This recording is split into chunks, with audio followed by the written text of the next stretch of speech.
Step 1, wake up early, gonna rise with the sun. Step 2, get some good, some food in you. Step 3, think real hard about what you wanna be. Step 4, everybody just do your thing. Wake up, today's gonna be a good day. Wake up, today's gonna be a good day. Wake up, today's gonna be a good day.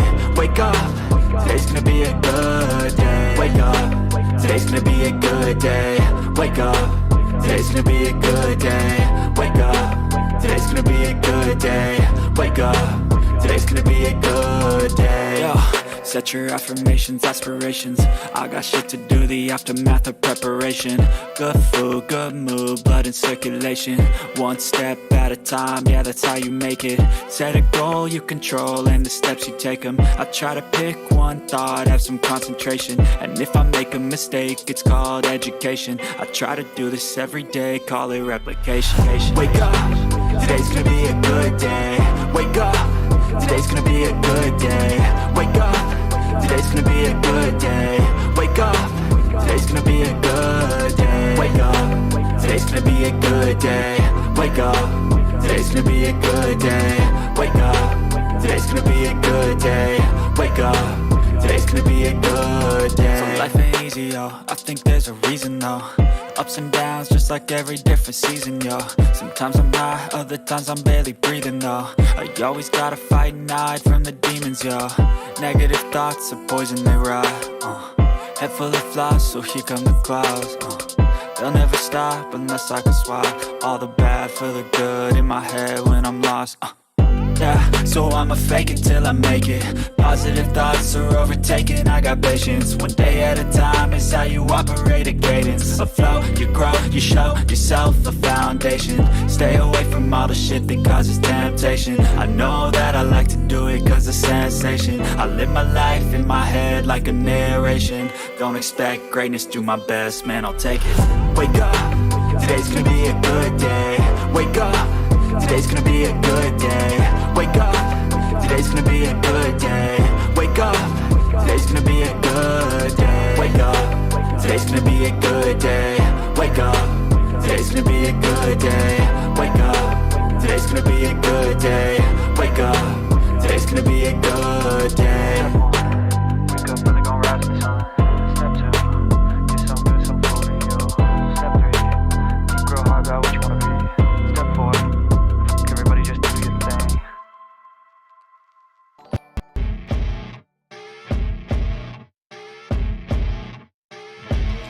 As you wake up in the morning, you want to find the greatest information about criminal cases and have an intuitive conversation about the suspects associated with these cases. Head over to the Bullhorn Betty channel on YouTube.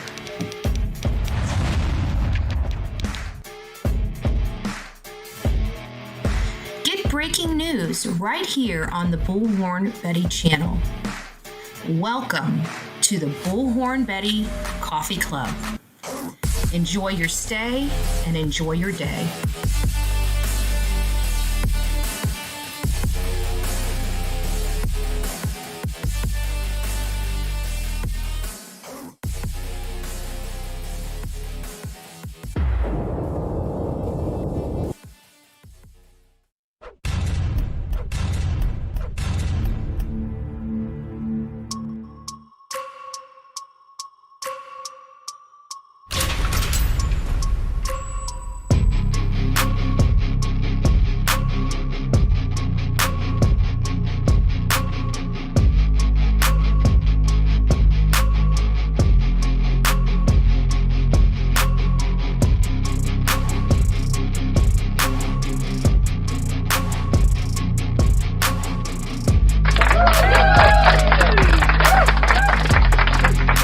Well, good morning, my beautiful coffee beans. It's so nice to have you bright and early in the morning. Ha ha ha ha ha ha.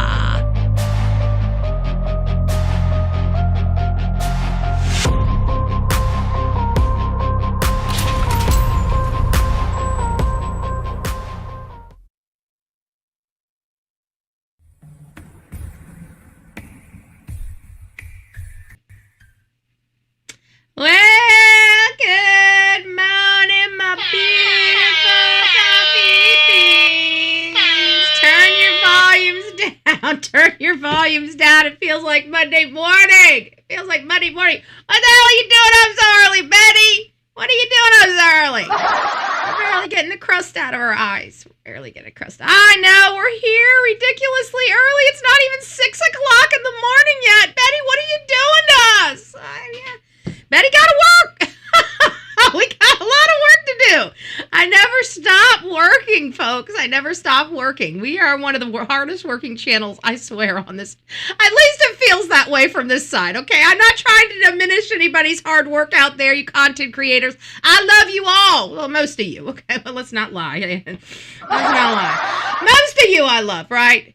But I feel like we're one of the hardest working stations on this platform. Okay, I feel like I'll wake up at 3 o'clock in the morning and don't drop until 3 o'clock in the morning. Okay, so I don't know about you, but anyways, it is nice to see everybody. I'm going to start with the vertical chat. I don't think we have a whole lot of people over there. Gina, it's nice to see you this morning. Libby, I saw you came over. Eeyore, I saw you came over. And of course, Sonia, it feels like a crazy lady bouncing between two chats.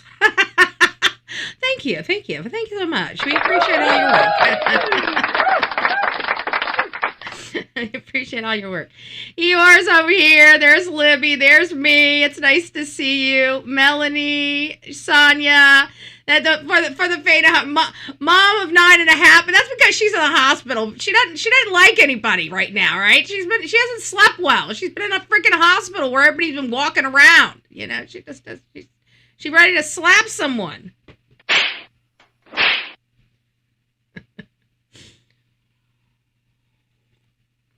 Melanie, it's nice to see you. Thank you so much for the super chat and the wonderful message. Sending love to everyone this morning. Yes, we sending love back. We're sending love back. It's nice to see you. Sandy, it's nice to have you this morning. Nicole, good morning. It's nice to have you, ladies. I hope everybody is doing super well. Sonia's the only night owl. Like, I've been awake. Like, I woke up, I rolled over, I'm like, it's 4:30, it's time to get my butt out of bed. We got such a long day today. Get up, Betty, get up. I wanted to roll over. I did. And I'm just like, nope, you got to get up. And I remember, I almost forgot. Good morning, Brandon. It's nice to see you, love. I hope you're having a wonderful day. Good morning, Casey. I hope you're well. Good morning. You guys are up early. So I'm sitting there and I'm like, okay, so I roll out of bed. I forgot I set the alarm. So as I'm getting out of the shower, the alarm's going off. So I'm running into the room, turning off the alarm, and I'm just like, okay, well, this is the day. And then I did my makeup and I started out with like this nude color on my eye. And it didn't make my dark. I didn't realize that. I was just trying to do a different technique that I saw. And so I ended up doing this base color, and it didn't make my dark color. It muted my dark color, so it's not as dark as I want it. I like dark makeup in the corners. I don't know why. It's just a thing that I like, right? I'm not trying to please you. I'm trying to please me. I like dark corners, okay? I like dark corners. I like to fade into a light shimmer, okay? That's my thing. That's how I get my eyes done, okay? I've been doing it for years. That's the way I like it. And I muted my wings. At least I didn't clip them, right? All right. Well, you guys are not trying to hear about makeup tips. Blacklisted. It's nice to see you. We got a lot going on. We're not going to be talking about our major cases in this segment. We're going to be talking about everything else. This is the only time we get to talk about really anything else. So I decided to do it with the morning crew because you guys are kind of up. You guys want to know about other things than just this or that. We can talk about Sebastian Wayne Drake Rogers, which we will this afternoon, along with some other cases. And but this morning is really kind of getting us up to date. A lot of you guys may be interested in some of this stuff, may not be interested in some. I don't know. I'm interested in it. So I'm going to show you because it's stuff that we don't really get to talk about. Now, we are still watching and monitor the Rob and Michelle Reiner, case. We do have a cause of death, so that's going to be provided. And we have some statements from the family, from the other children. Obviously, their mom and dad are deceased, and their brother. Apparently now, and I might be misunderstanding. excuse me, misunderstanding this, but did Rob or Michelle, is that her name, Michelle? Yeah, did Rob or Michelle have a previous relationship or previous children from another relationship? It sounds like there's more children as well. So I'm very curious about that, because it sounds like there is a lifestyle prior to being rich and famous, and there's a lifestyle after being rich and famous. So I'm trying to, I'd like to know whether that's true or not, but we'll find out. We'll flesh that out in our own research that we have coming up. Hey, Jenny, it's nice to see you. Who else came in here? Blacklisted, Casey, I think I said hi to you. I saw, who else is in here? Croy, it's nice to see you. I missed you. I feel like I missed somebody else, but that's okay. That's okay. If I missed you, I'm sorry. It's nice to see you. Welcome. And who else is over on our chat side? Okay, good. It doesn't look like we have, I don't think we have really anybody over here, do we? We have 11 viewers over in the chat. But anyways, getting back to the filmmaker and his wife, there was multiple sharp force injuries. And guys, here's the most alarming, and this is kind of going to come with a sticker shock to, I mean, it was a sticker shock to me, because I figured that there was obviously a violent altercation inside that home. And obviously, Rob has a daughter with Penny Marshall. That's it. Thank you, Casey. Appreciate that. Yep, that's what I heard. Okay, so we do have another step sibling. All right, so getting back to this. Now, we did know that there was an altercation, a violent altercation, where most likely a knife was produced, and both his mom and father were stabbed to death. It goes a lot more brutal than that. It is a lot more brutal. And I'm not sure if it's in this. I just pulled this morning. I'm pretty sure it's got to be in here if they're talking about the autopsy report. But he slit their throats. Rob Reiner, 78, Michelle Singer Reiner, 70, were found dead Sunday at their home in upscale LA neighborhood in Brentwood. Their 32-year-old son, Nick Reiner, has been charged with 2 counts of first-degree murder with special circumstances in their slaying. I think the special circumstances is the brutality of it. I mean, if he slit their throats, I mean, that's pretty brutal. Los Angeles County District Attorney Nathan Hochman announced Tuesday the charges include special allegations that he personally used dangerous and deadly weapon, a knife. So that's kind of the...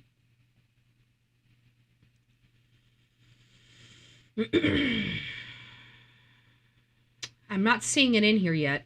But the bodies of Michelle and Rob were found around 3:40 on Sunday. So many people believe, because the night before they had the problem, they believe that they were slain like in the middle of the night. Like, there was an altercation between 11 and midnight, from my understanding. I think that they died shortly after midnight into Sunday and laid there. That's why they were in rigor mortis when they were found. But rigor mortis means that they've been there more than 8 hours. Okay, rigor mortis sets in about 8 hours. So, hey, dreaming of blue skies and sandy beaches. So, yeah, and I heard Romy had found them. That's one of their daughters. She had found her. I can't imagine seeing that. It's mortifying. It's mortifying. And it sounded like they had good relationships with all their other children. It was just Nick.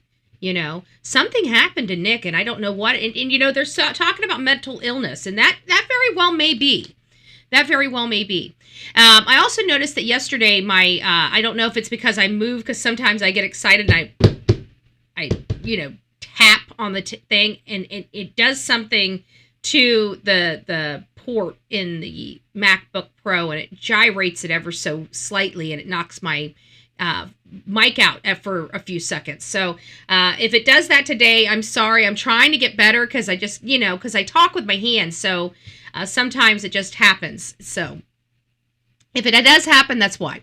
But anyways, they were found about 3:40 in the afternoon. They were already in full rigor mortis from what I'm understanding.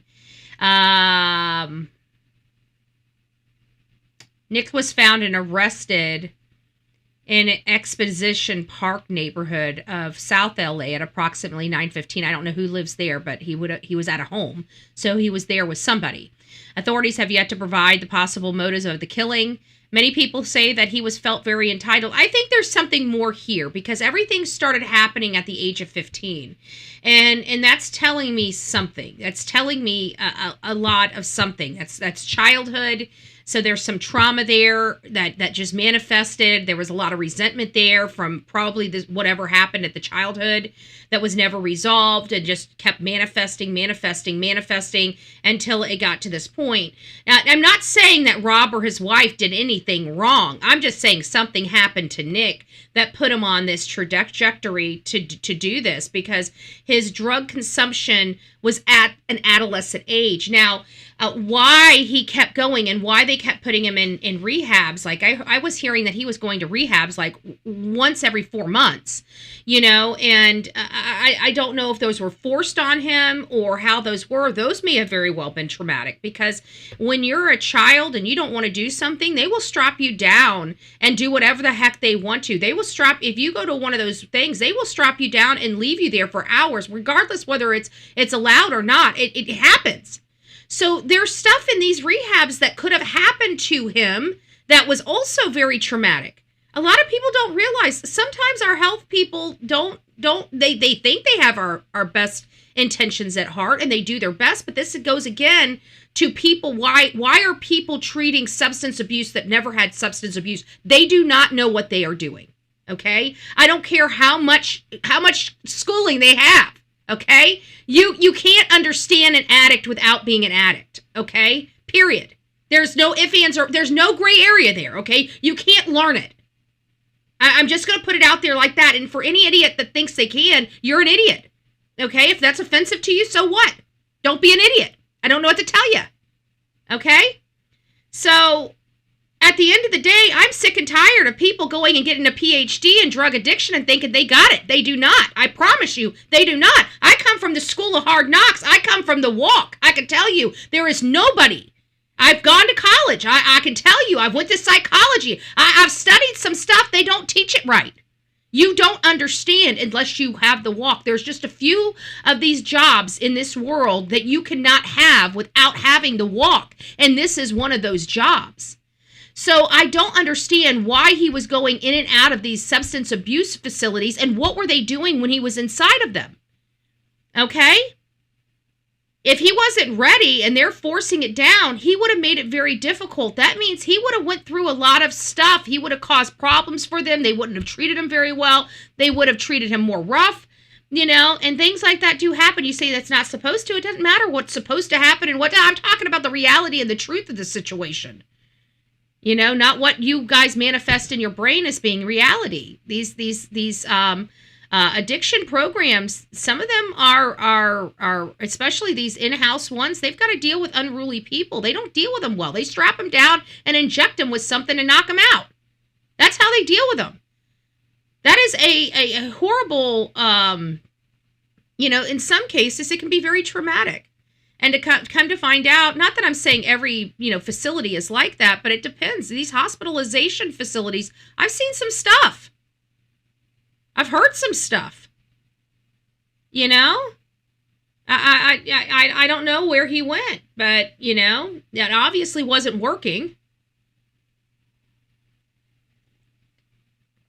It obviously wasn't working, but sometimes people need to, when I was in the sober living environment, you'd be amazed how many people relapsed and came back in and relapsed. They just never kept, and bless them because they never gave up. I mean, they kept trying, but it just seemed like they just fall back right into it. I don't know what that was all about. But anyways, he was arrested on Sunday in the evening, about 6 hours after the bodies were found. Two sources who attended the party said there was a big fight at Conan O'Brien's house that we learned. And, of course, the family had left. And this was prior to the homicides. Monday, brief, but it was brief, but a very loud argument that took place, according to party goers. Nick Reiner's movements following the murders are under investigation. So that'll be interesting. Where did he go? What did he do? I heard that there was a hotel that it was, it was just bloody.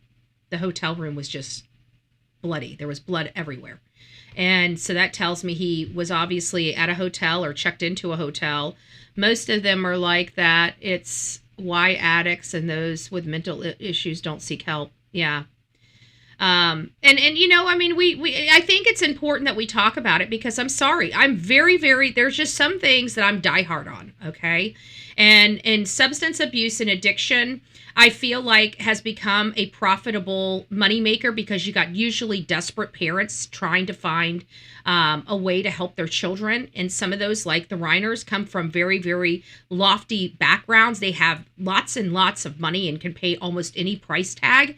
And I feel like these sober places exploit that. I think they exploit, people that are trying to get sober. You don't need to pay $100,000 to try to get sober. Okay. You know what? When I went into the rooms, 90 meetings in 90 days, you guys want the secret sauce. They have to want it first and foremost. You can't force it down their throat. Okay. If they're not ready to give it up or put a plug in the jug, you ain't getting nowhere with them. Okay. You can send them to 15 million facilities. It will not work. Okay. First of all, the required, like literally the first step is they have to want this. They have to understand that their life is completely out of control and that this is it. They have to want it. So if it's being forced by a parent or something like that, you're on the losing end of it. Okay. I can tell you that. And how do I know that? Because again, I've had my walk. My parents tried for a very long time, right? I mean, the bulk of mine was only a 6-month event. But the befores and afters lasted years, okay? It lasted years. There's the side effects, the tapping in, tapping out, back and forth, kind of, better than I was, but still not right. That stuff lasted for years, folks, okay? It wasn't overnight. And I hear this stuff, and it just tells me that, he probably wasn't ready. And, they were trying to keep all of this under wraps. They didn't want people knowing they were struggling. They were trying to keep, they're a high profile family and they're trying to keep everything. And that's what's so sad. Their family, they can't even live and get the help that they need because they're a high profile family and, the information getting out. I mean, I'm very low, known, whatever. And I think like that in many cases too. Never had to think about that before.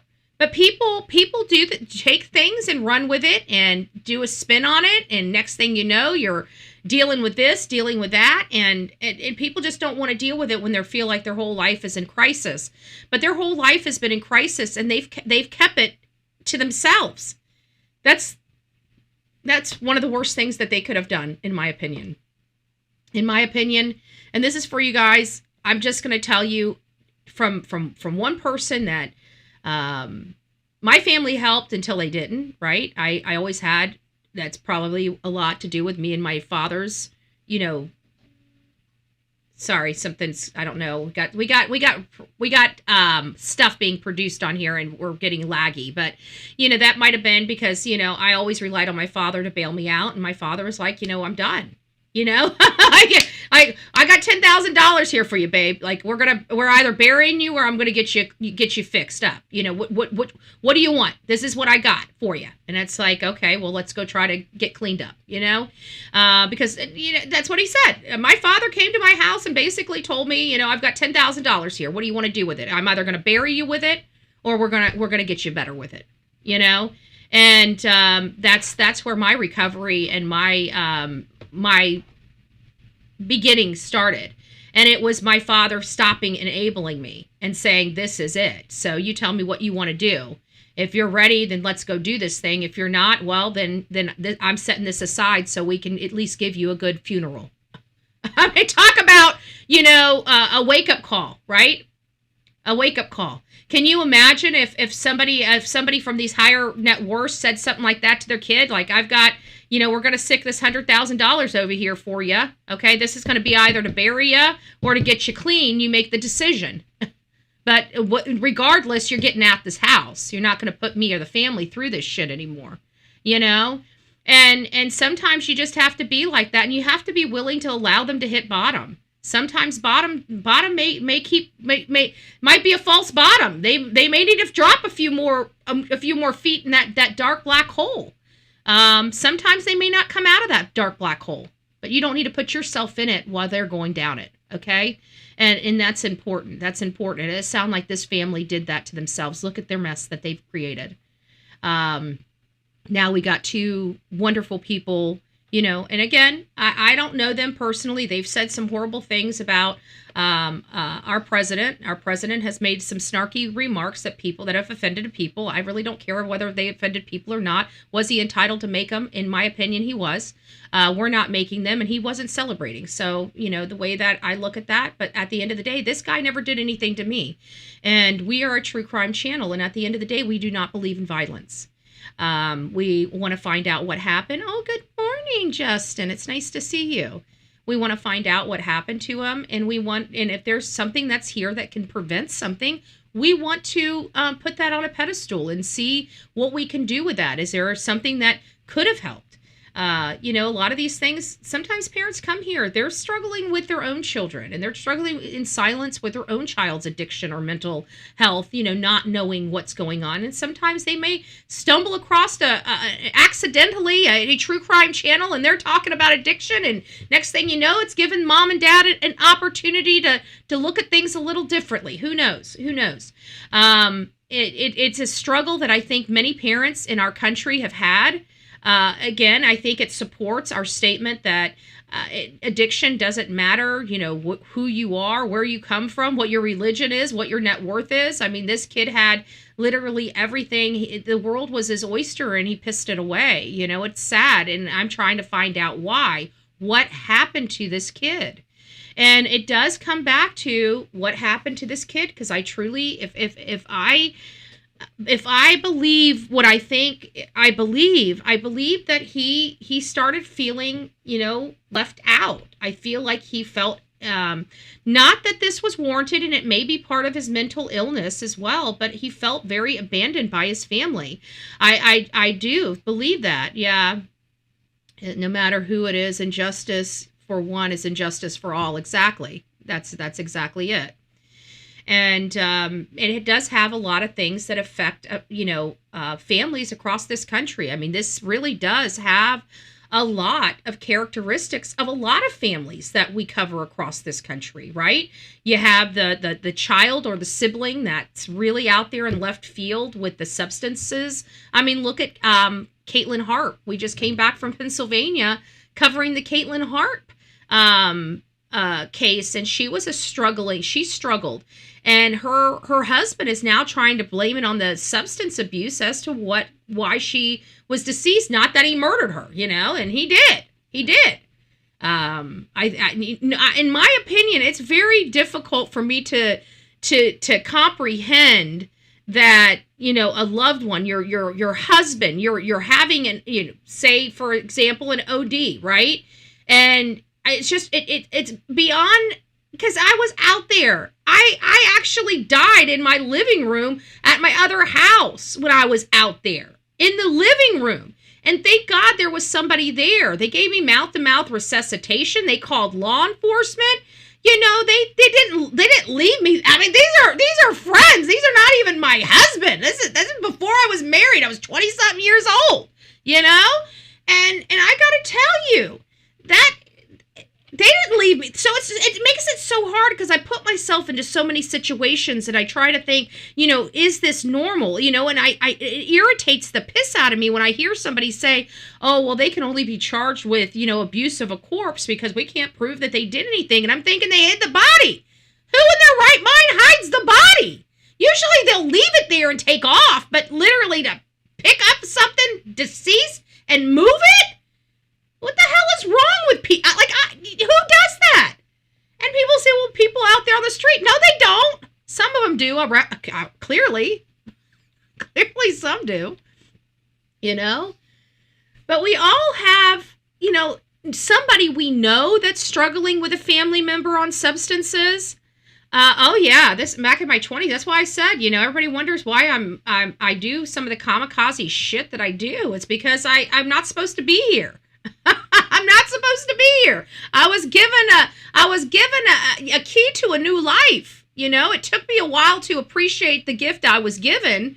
But once the seed was planted and it started flourishing, I realized what a gift I did have. I figured if God wanted me, he had an opportunity to take me, and he spit me back and said, it's not your time yet, babe.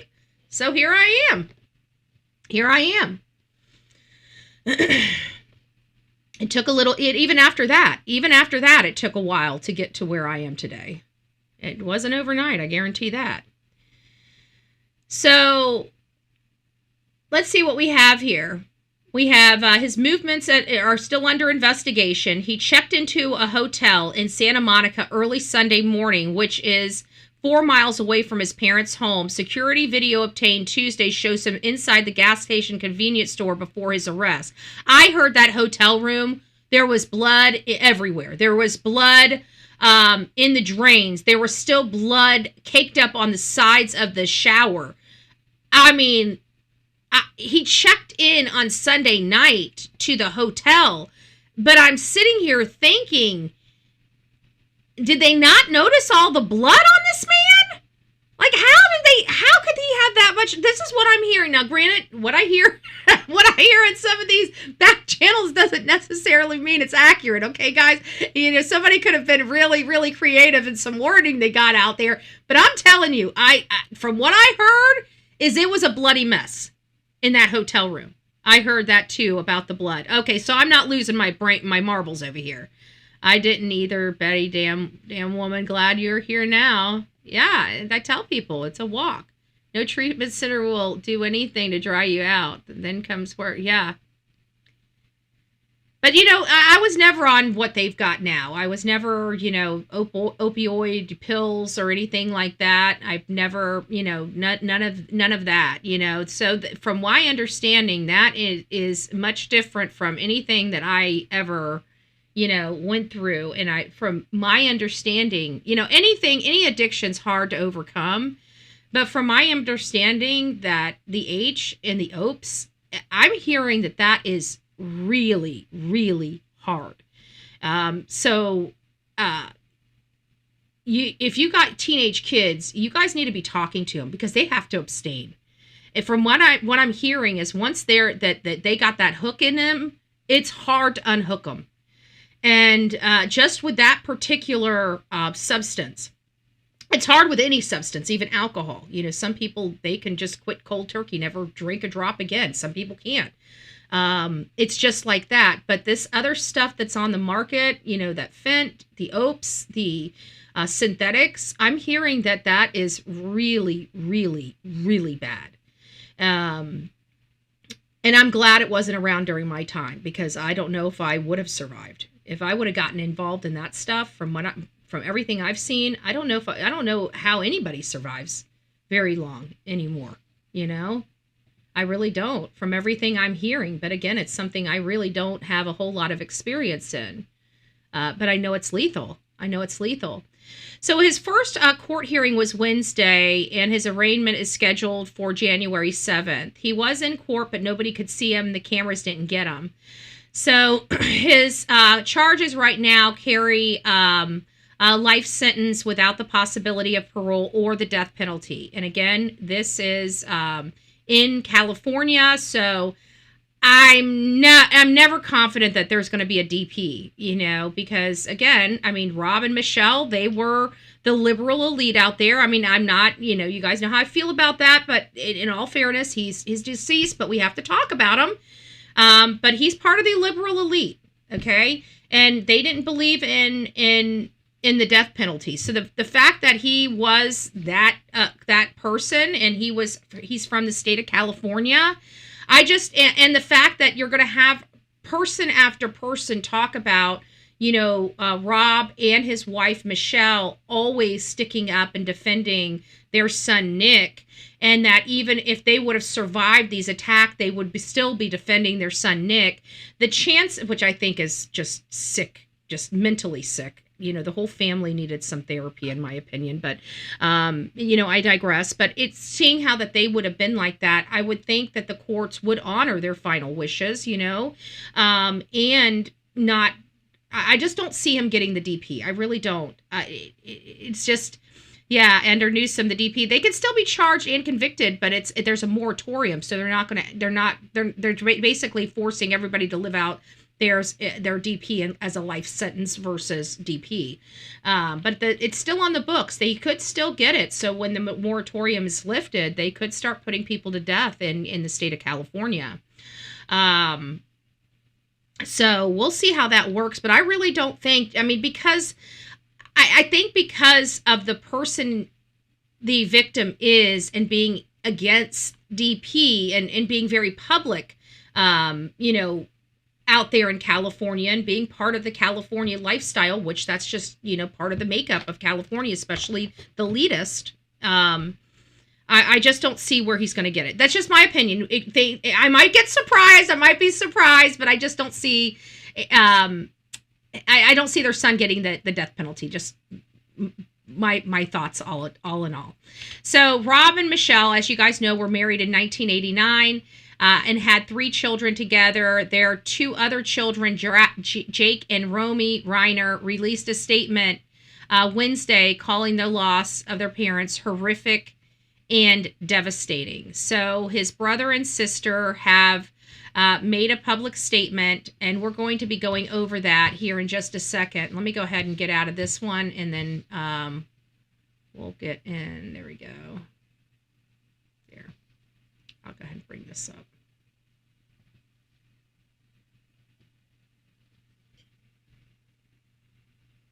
Got it. So, Tim, we just heard from Rob and Michelle Reiner's 2 other children. What are they saying?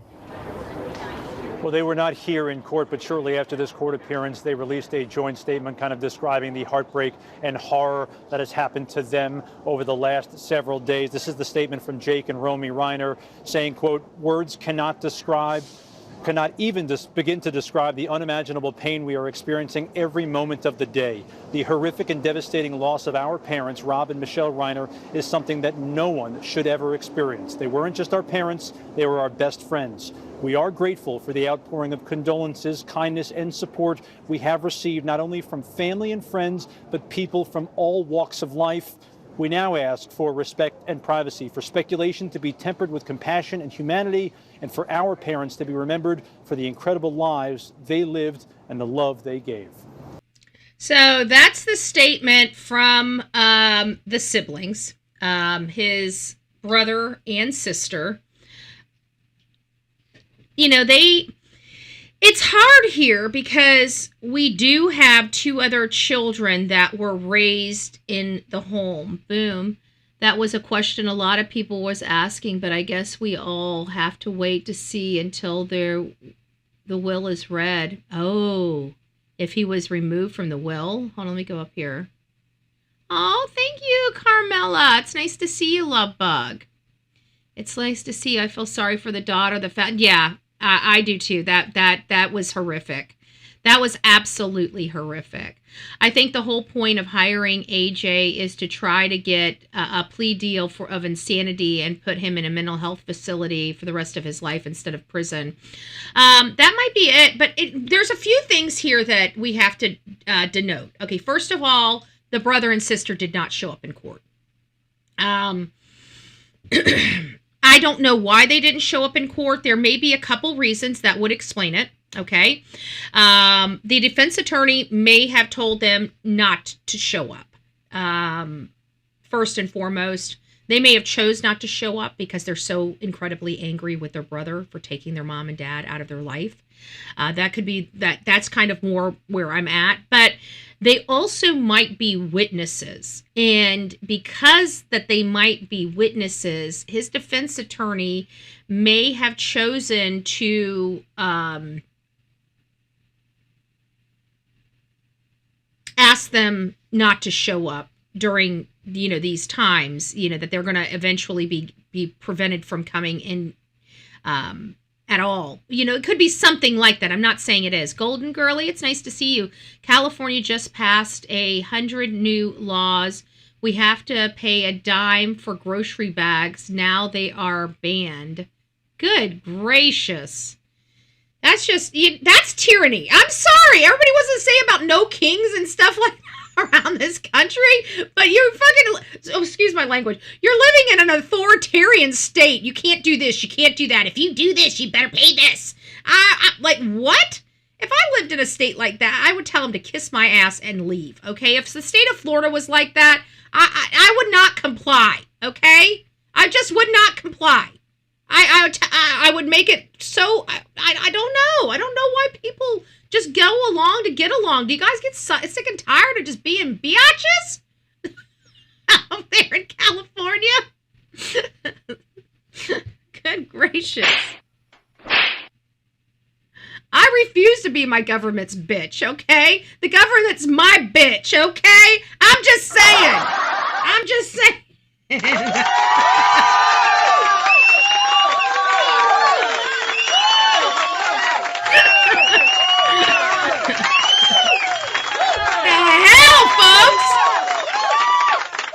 California? You guys are rough, tough cream puffs. Stand up. I mean, what the hell? I think somebody, can you imagine Governor DeSantis telling me I can't have a plastic bag? Dude, I will come to your home and protest. Do you understand that, sir? Don't tell me I can't have my damn bag. Give me my bag. Give me my bag.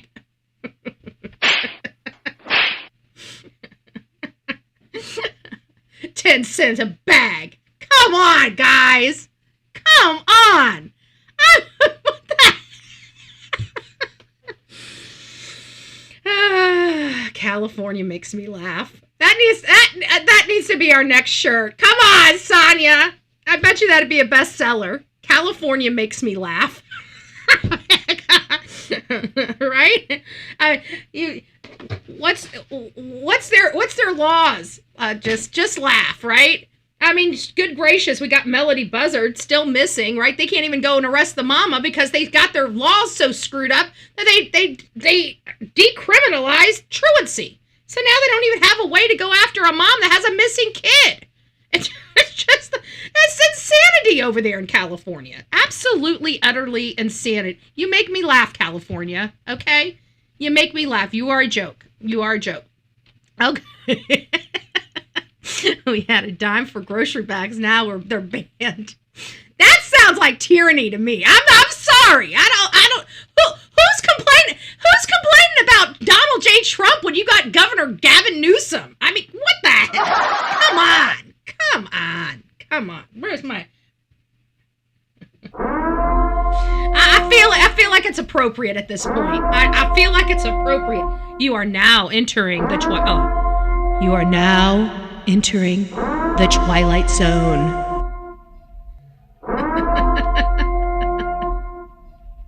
California king bags worth that 10,000 miles apart. Yeah. Oh, good gracious. We've been paying for shop. What? Why do you put up with that? I would walk out of a store and make the manager know you're losing all my business because you want to charge me for plastic bags. You just lost $15 worth it for 30 cents. I would go in there and make a scene like I am taking my $150 grocery bill to somebody that gives me free bags. You know? That's what I would do. I don't know. I don't know. A whole different type.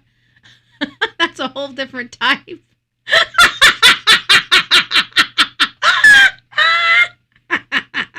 Remember the lid? 2 fingers. When you're too poor to even have the scales, you just you put the 2 fingers up there and make sure you got the 2 fingers. As long as you got the 2 fingers at the bottom of the sandwich baggie, you're good. You good. The 2-finger measure. The 2-finger measure. But you're right. A whole different term of dime bag. Good gracious. You know what I was saying? I said, you know, America's screwed when your corner boy's not slinging the dope, he's slinging eggs. I'm just saying. You need some eggs? You need some eggs? I got some eggs over here. I got some eggs over here for $1. Come over here. I'll get you a good deal on some eggs. We got different kind of dealers this day and age, okay, folks? We got it. Oh, Oh, good gracious. I hope I'm not messing up my makeup. I worked hard on my makeup, and you guys are making my balls leak. Okay. Can't be screwing up the makeup. Can't be screwing up the makeup. Paperbacks are cost of doing business. There you go. There you go. I can't believe it. 10 cents a bag. Are you freaking serious? That's insanity. That's insane. What is wrong with you people? Okay, what is wrong with you people? All right, well, this is a sad story, you know, where we have the Reiner family. I, again, don't have any qualms with them. Do I? And the reason why I ended up kicking Mad Chatter out, well, one, don't come to my chat, talk to me like that. She's been around the block a time or two to know better. She's been in here for years. And when she wanted to come in here, she wanted to make a point. So I made a point right back, and I will always do that. And I'm sorry, Mad Chatter can take off and never come back to this channel again because of those statements. President Trump has every right to make those statements. These people laughed and celebrated Charlie Kirk's death. One, called for him to go to prison, said some of the worst things about him on a public platform that you could possibly say about a human being. If he doesn't like Bob Reiner, he has every right not to like Bob Reiner, whether he's a president of the United States or not. He still has his First Amendment right, and I really don't care about people's selective outrage over it. I just don't. If you guys were up there, up in arms over Charlie Kirk assassination celebrations, then you have a right to speak. But if you weren't saying something to people that were celebrating Charlie Kirk and you want to come over here and talk about the president, get the hell out of here with that BS. This ain't the channel. You can go pull that bleeding heart crap on any other channel but Bullhorn Betty, okay? I'm sorry, I ain't got time for it, okay? I got no time for it. But I don't have any qualms with the man. And I think it's tragic. And I think it really embodies a lot of the struggles that many Americans are facing in this country. And I think it's something that we need to look at. I think it's something we need to understand. And I think it's answers that our audience needs to understand, because there may be, and I have a hinky feeling that there are some audience members that come over here and love this channel or love Justice Channel that struggle with the same things that the Reiner family was struggling, and you're probably struggling in silence. And you're probably yourself secretly watching this case to find out what to do, because you're probably at your wit's end yourself. Or maybe you know somebody that is, you know? So I think this is an important case on a completely different level for our audience here, because I truly believe that there are people that are struggling with the same thing the Reiners are. You've got a drug-addicted child or grandchild, and you're watching them spiral out of control. You have the resources to help them, but it just feels like none of the help is really helping. You know, what do you do?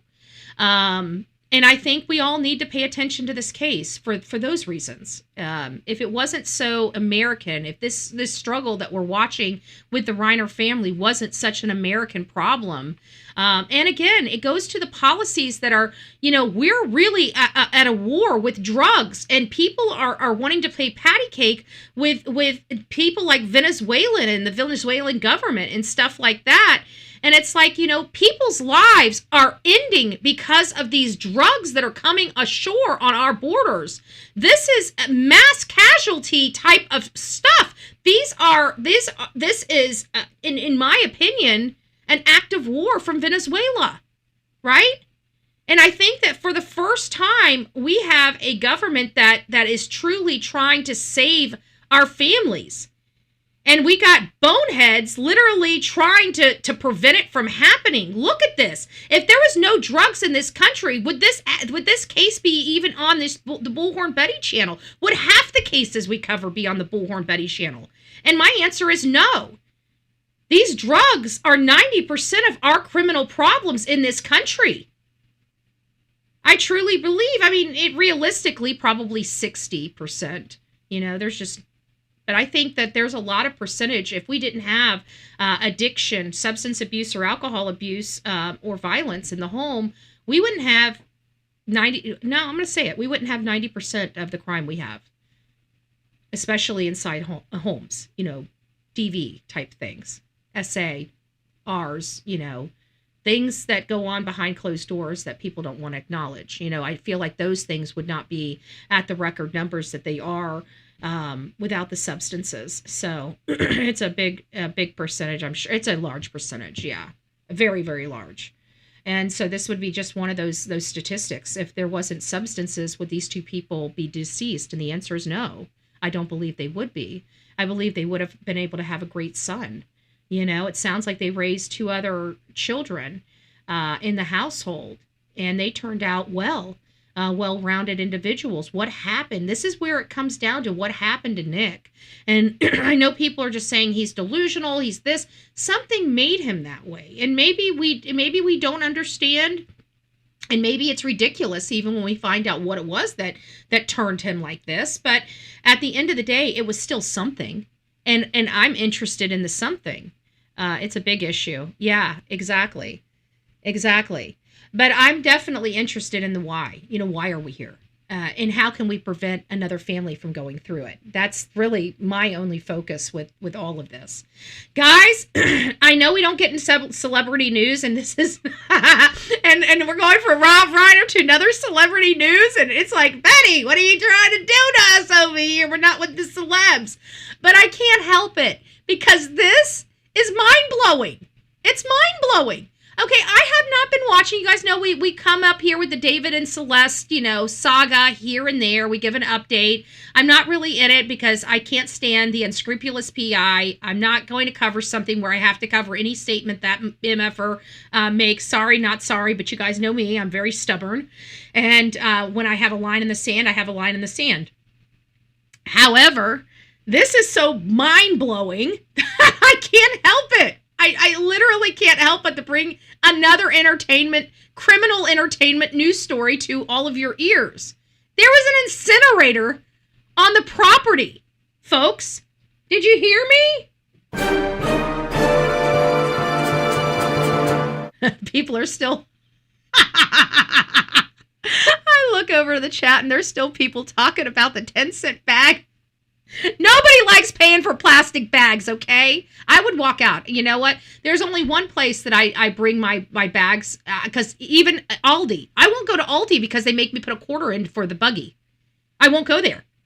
I won't, and it's specific because they make me put a quarter in for the buggy. To take a buggy, I have to put a quarter. Now, granted, you get the quarter back when you plug the buggy back in. I don't care. It's not my quarter. I'm touching somebody else's quarter when I go put my buggy back in. I don't want to do that. It's disgusting to me. I don't want to pay for a buggy. If you are so poor that you lock your stupid buggies up, then that's on you. I've never shopped at Aldi's over having to pay a quarter to use a buggy. Okay? Just to put it out there. However, I have gone over to Save-A-Lot, which charges you for bags if you're using. They give you free boxes if they have the boxes. Once the boxes are gone, they're gone. They do give you things that you can use to pack up your groceries, but it's one of those things where you save a lot if you bring your own bags, okay? They're not telling you got to buy their bags, and they're not telling you you got to use their boxes. You can bring your own bags in to load up your groceries, but that is their design. The hell? Oh, reminding me, don't go over. That was my thing. If I hadn't started my live, to make sure my live was started. I had to remember today because today is such a tight schedule for me that if I don't have my alarms going off to keep me on schedule, I will. But I was doing great. We started our live. We've already been going on for an hour, so we've been able to cover quite a lot. I've enjoyed this. You get quarterback. You get the quarterback with Betty. Yeah. Yeah. But it brings a whole new question to my mind. If they had an incinerator on the property where David was, could David be the killer? Could David be the killer if there was an incinerator on the property? Why didn't they just throw her into the incinerator? Why would they put her in the frunk? I sound so dirty saying that. Sorry.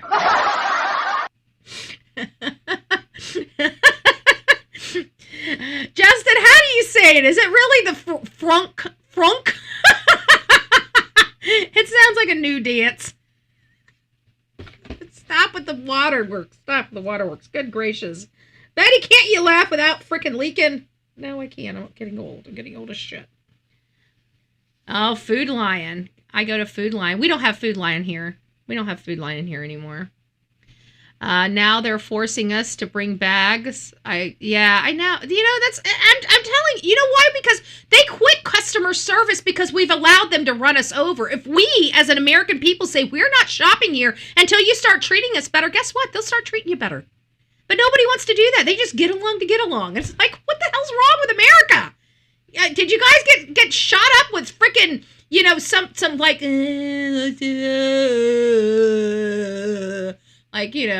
Homer Simpson with the drool dripping down his freaking chin? I don't know.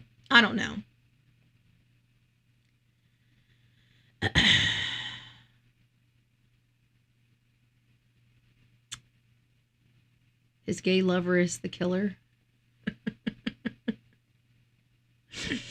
Oh, good gracious. I don't believe there's a gay lover. I mean, there may be. I don't know. These young kids, they're taught in school that you swing both ways. I don't know why schools are teaching people that way. I've seen it myself. I've watched it myself. It's disgusting. It's putrid. I think schools have become demons, okay? They're more concerned about the sexual orientation of our students than educating our students. There's a problem there. But I digress. Let's get on to the story. Let's get off the political banter. I can do it all day. As you guys can see. I really loathe our government. But an incinerator on the property. So now comes a bigger question. I want you guys to, and I'm going to ask you guys this before we play the clip.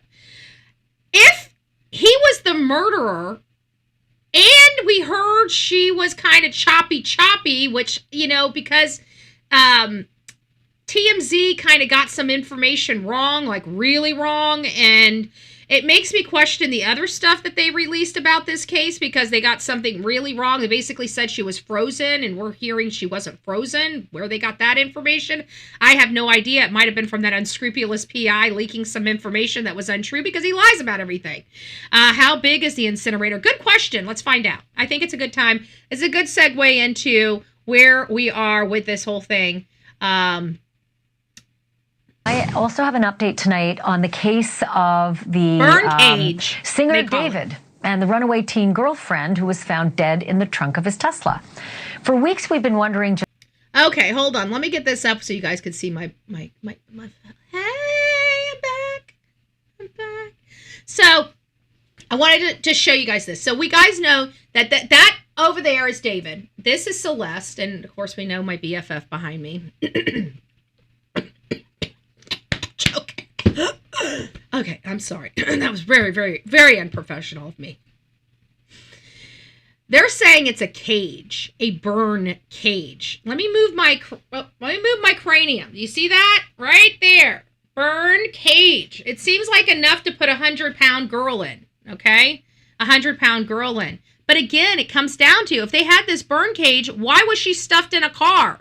Why wasn't she incinerated on the property? It's giving me a whole different vibe. Who had the car? David seemed like he was starting to get into the partying, the substances. He had so much money as such a young guy. He was probably just throwing it around like it was nothing. That's what these young punks do. They don't save anything for the rainy day. They think it's going to be flowing like that for forever, so they spend it like it's going to be flowing like that for forever. Could he have given this car away to somebody, not even realized it? I mean, there's just so many questions I have here on this. But now we find out there's an incinerator? A private investigator named Steve Fisher found inside David's home when he was given access last October. Oh, yeah. The PI reported Okay, so there we go. Okay, so let's go back here. Of course, she's still talking about the unscrupulous PI. Keep trusting that unscrupulous PI Ashley. You're gonna ruin your career quicker than you think. Keep trusting that PI. Keep trusting old PI guy. For weeks, we've been wondering just what it was that a private investigator named Steve PI in the Hollywood Hills, and today we are learning about one of those items. Steve Fisher has confirmed it was something called a burn cage. Take a look at your screen. That's what a burn cage looks like. It's used usually on farms to incinerate waste and debris, but lots of private homes have them as well. This particular model can apparently get up to a whopping 1,600 degrees Fahrenheit, which is about 200 degrees hotter than the temperature required to burn human bones. And this is... Okay. So again, we now see what this home has. Okay? You guys get it, right? That's pretty scary looking stuff right there, okay? I'm just saying. I don't know about you, but I ain't trying to fall into that. However, if this was on the property and they could have burned a mess ton of debris, and this is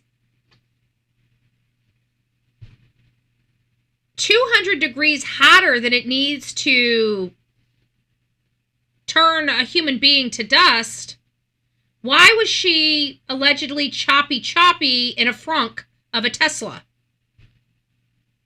You see what I'm saying?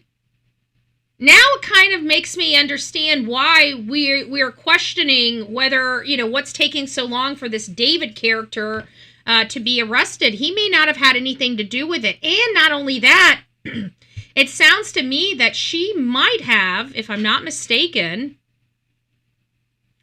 she might have OD'd. It sounds like there was a lot of substances going on. And I'd like to know how in the world this woman was able to have this young woman. Hey, Betty, come on now. She's 14 years old. This young girl. I would like to know how this young girl was able to have so much plastic surgery. It sounded like she had a breast enhancement. It sounded like she had something done to her butt. 14 years old, having breast augmentations and butt lifts or whatever I don't know what she had done, but she had something. In my opinion, I think it's unrelated. I think it's probably trying to burn other stuff. Yeah, maybe other stuff, but again, it comes back to if it could burn hot enough to disintegrate a body, why would they put her in a car and park her on a side street in a car that belonged to him? It just seemed crazy. Was the birdcage already assembled? It sounds like it. It sounds like it. The question is, was it assembled and was it used? Because it sounds like some people burned their trash out in this area, and that's just kind of what they were doing, is burning trash. Cage looks like. Yeah. It's used usually on farms to incinerate waste and debris, but lots of private homes have them as well. This particular model can apparently get up to a whopping 1,600 degrees Fahrenheit, which is about 200 degrees hotter than the temperature required to burn 200 degrees hotter than what is required to burn human bones. And this is the photograph Steve took of that burn device. Oh, wait a minute. So it looks like it's there, but if this is the photo of what he took, well, it's not even assembled. So I think that answers your question, Justin. It doesn't even appear that the burn thingy, the burn cage, is even assembled. So that's pretty interesting. The burn cage inside David's home. He noted that these types of incinerators are illegal in LA County, and that even if it were a prop, say used for a music video, still doesn't seem to be much of a reason for it to be delivered to his home. Still no word on an arrest in this case, but with evidence like this, might only be a matter of time. Thank you for watching. Subscribe below and download our News Nation app right now on your phone. All right, so you guys got the gist of that. That it didn't even look assembled. The picture that was taken, and again, it's just more hype from a unscrupulous PI. It doesn't look like it was assembled. It doesn't look like it was used. And if it's not assembled and not used, then there was no laws broken. And how can they get something in the state of California if it's not allowed to be in the state of California? I thought there would be some type of prevention to be had. If somebody, buys something that is illegal in the state, I mean, shouldn't the people that are selling stuff and products online know what state they're allowed to sell in? Wouldn't that be a crime of some sort? I mean, I think we need to be looking at that. But what I'm looking at here doesn't look like anything has been assembled. It looked like the box was opened or damaged upon delivery. It might have been heading back. When was it purchased? And how do we know it wasn't purchased by the prior homeowner that Steve is working for, but because it's illegal, is pushing it off on the person that rented his house? Was the furniture in the house, was it the prior owners, or was it David's stuff? Was it the place empty, no furniture in, they had to bring in their own furniture? Because if so, then everything in the house is David's or David's manager or management companies. So I'm just curious. I'm curious what we're dealing with here. But again, I have no earthly idea other than there is a burn cage. And if there was a burn cage, again, why is she there? Why didn't they set it up? Why didn't they burn it? Maybe it was too large? But it clearly wasn't used, so that might explain why she wound up in the car. Choppy. It sounds like she was choppy. I don't know. Intentions, and he has no farm in L.A., LOL. You cannot burn outside over half a mile. Maybe they were planning on taking it somewhere and doing it elsewhere, But again, maybe it was a prop, because you see a lot of thank you, Lisa. It's really easy not to warm others, just walk away. Yeah. You cannot burn outside over half the time. They even limit burn in fire pits here. Oh, that's good information. Okay. But it makes you wonder, and is this really even something we need to be talking about? Because it clearly wasn't set up. So if he didn't have the burn, I'm looking at the box, maybe, and she said, I missed that, where she said, this is the picture he took. So when I realized that box was a picture he took, then it told me that was never set up. But we do see the movie thing. You got to remember, this guy is a musician, so we've seen Kiss. We've seen other musicians use, fires and stuff in their music videos and stuff like that. This could have very well been like they said, a prop for a music video, and literally have no bearing of anything. But they're saying it's illegal in the state and da da da da da da da da. Anybody that's searching online, like if we. Let me explain it like this, because I do have an experience. I forgot about this, but it just came back into my mind. And it was when Vince bought his Ram. When we got the 2011 Ram pickup truck for Vince. He ended up going online, going to Amazon, and buying the blue halo or halogen lights. He liked the way they looked. He liked the color. And, he installed them, and about a week later, we have an officer on a motorcycle pulling up to the house right behind Vince. And I'm walking out the door, and I'm like, well, hello, officer. How are you doing? He's like, oh, I'm doing good. Nice officer. We've seen him a lot of places, because we usually go out and eat food, at a particular restaurant. And there's a lot of officers. He's usually there every morning when we were going there. So we kind of knew each other, didn't know each other by name, but knew each other by face, right? So he wasn't there to ticket Vince, but apparently those blue halogen lights are unlawful in the state of Florida, and he could get a ticket. So he wasn't trying to give Vince a ticket. He was just letting him know that it's a ticketable offense, and he might come across an officer that isn't as nice as him, and it's going to ticket him. So he just wanted to let him know that, for his own benefit, he might want to consider putting the light bulbs back into the truck that came with it and getting regular light bulbs. So that was something. So I can see that happening. So my point being is, when you go online and you see something that you like, are you going to be researching your state laws to find out whether or not you're allowed to purchase that item for you? No, you're not. So even if this burn cage was purchased and it's the wrong for the state of California, even in a music video, would David have known when he purchased it? Just like we didn't know about the blue halogen. Justin's like, I can't stand those damn lights. Well, apparently the officers here in Florida couldn't stand them either, because it was funny. I'm sitting there kitchen, and I'm looking out the window, and there's Vince, and I'm looking. I'm like, is that a cop on a motorcycle? So I'm walking out the door. I'm like, how you doing, officer? How's your day going, Mr. Ossifer? You know, the question like they always say, how you doing, ma'am?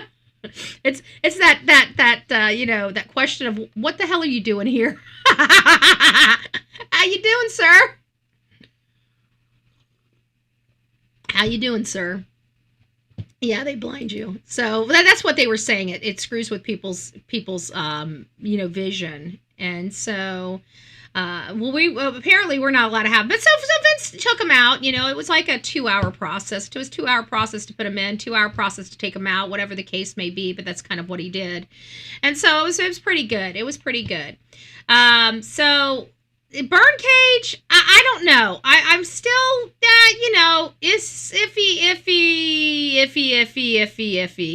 I just looked up the burn cage, the one that was showing on the news and is kind of used on farms. The kind David has was about 2.5 feet tall by 3 feet max. Okay, so maybe it really was for a like a show, you know, just for the fire and stuff like that. Interesting. Yeah, it didn't look like a very big box. But you're also not talking about a very big girl either. And it might have been something where they thought, well, let's get this and maybe we'll dispose of her this way, right? And when they got the box, they realized they have to put it together. They realized it's more to do, that this is not going to be big enough, and they're screwed. And so they probably just said, okay, just throw her in the front and let's go ditch the car. But they had so much time to ditch the car. Why would they ditch it around the corner from their own property? Why wouldn't they drive it into a river or a lake, or go drop it and dunk it into the Sahara Desert or something like that? I mean, he had money. He had ways of getting this transported out, you know? I'm just not sure why he didn't do something a little bit more. There goes the media making things bigger than it. Yeah, exactly. Well, think about where the information came from, Justin. Came from the unscrupulous PI. Of course they're making him. And we're talking about Ashley Banfield. Don't forget, like when Melody Buzzard, she could be dead. This lady is just freaking cuckoo for Cocoa Puffs. Oh, cuckoo for Cocoa Puffs. So anyways, we're getting on with some things, and we got Fox News update, okay? We got some more celebrity political news going on, and it's like, you know, there's been a feud going on between Erica Kirk, well, it sounds like it, Erica Kirk and Candace Owens. Candace Owens originally came out and basically accused Turning Point staff and the security may have had something to do with Charlie Kirk, which couldn't be further from the truth. And everybody's like, well, they stood up and they took all these cards out. You got to understand, this is a security team, okay? That means that they are trained and prepared for just about anything. This could have been their protocol if this type of thing happened. You guys think that security teams don't think that there could be an assassination attempt and don't plan for that? You don't think that they do training exercises if something like that happens? They do. They do. Just like our students in school, they have exercises for mass casualty events now. They have exercises for hurricanes or tornadoes, depending on what area of the country they are from.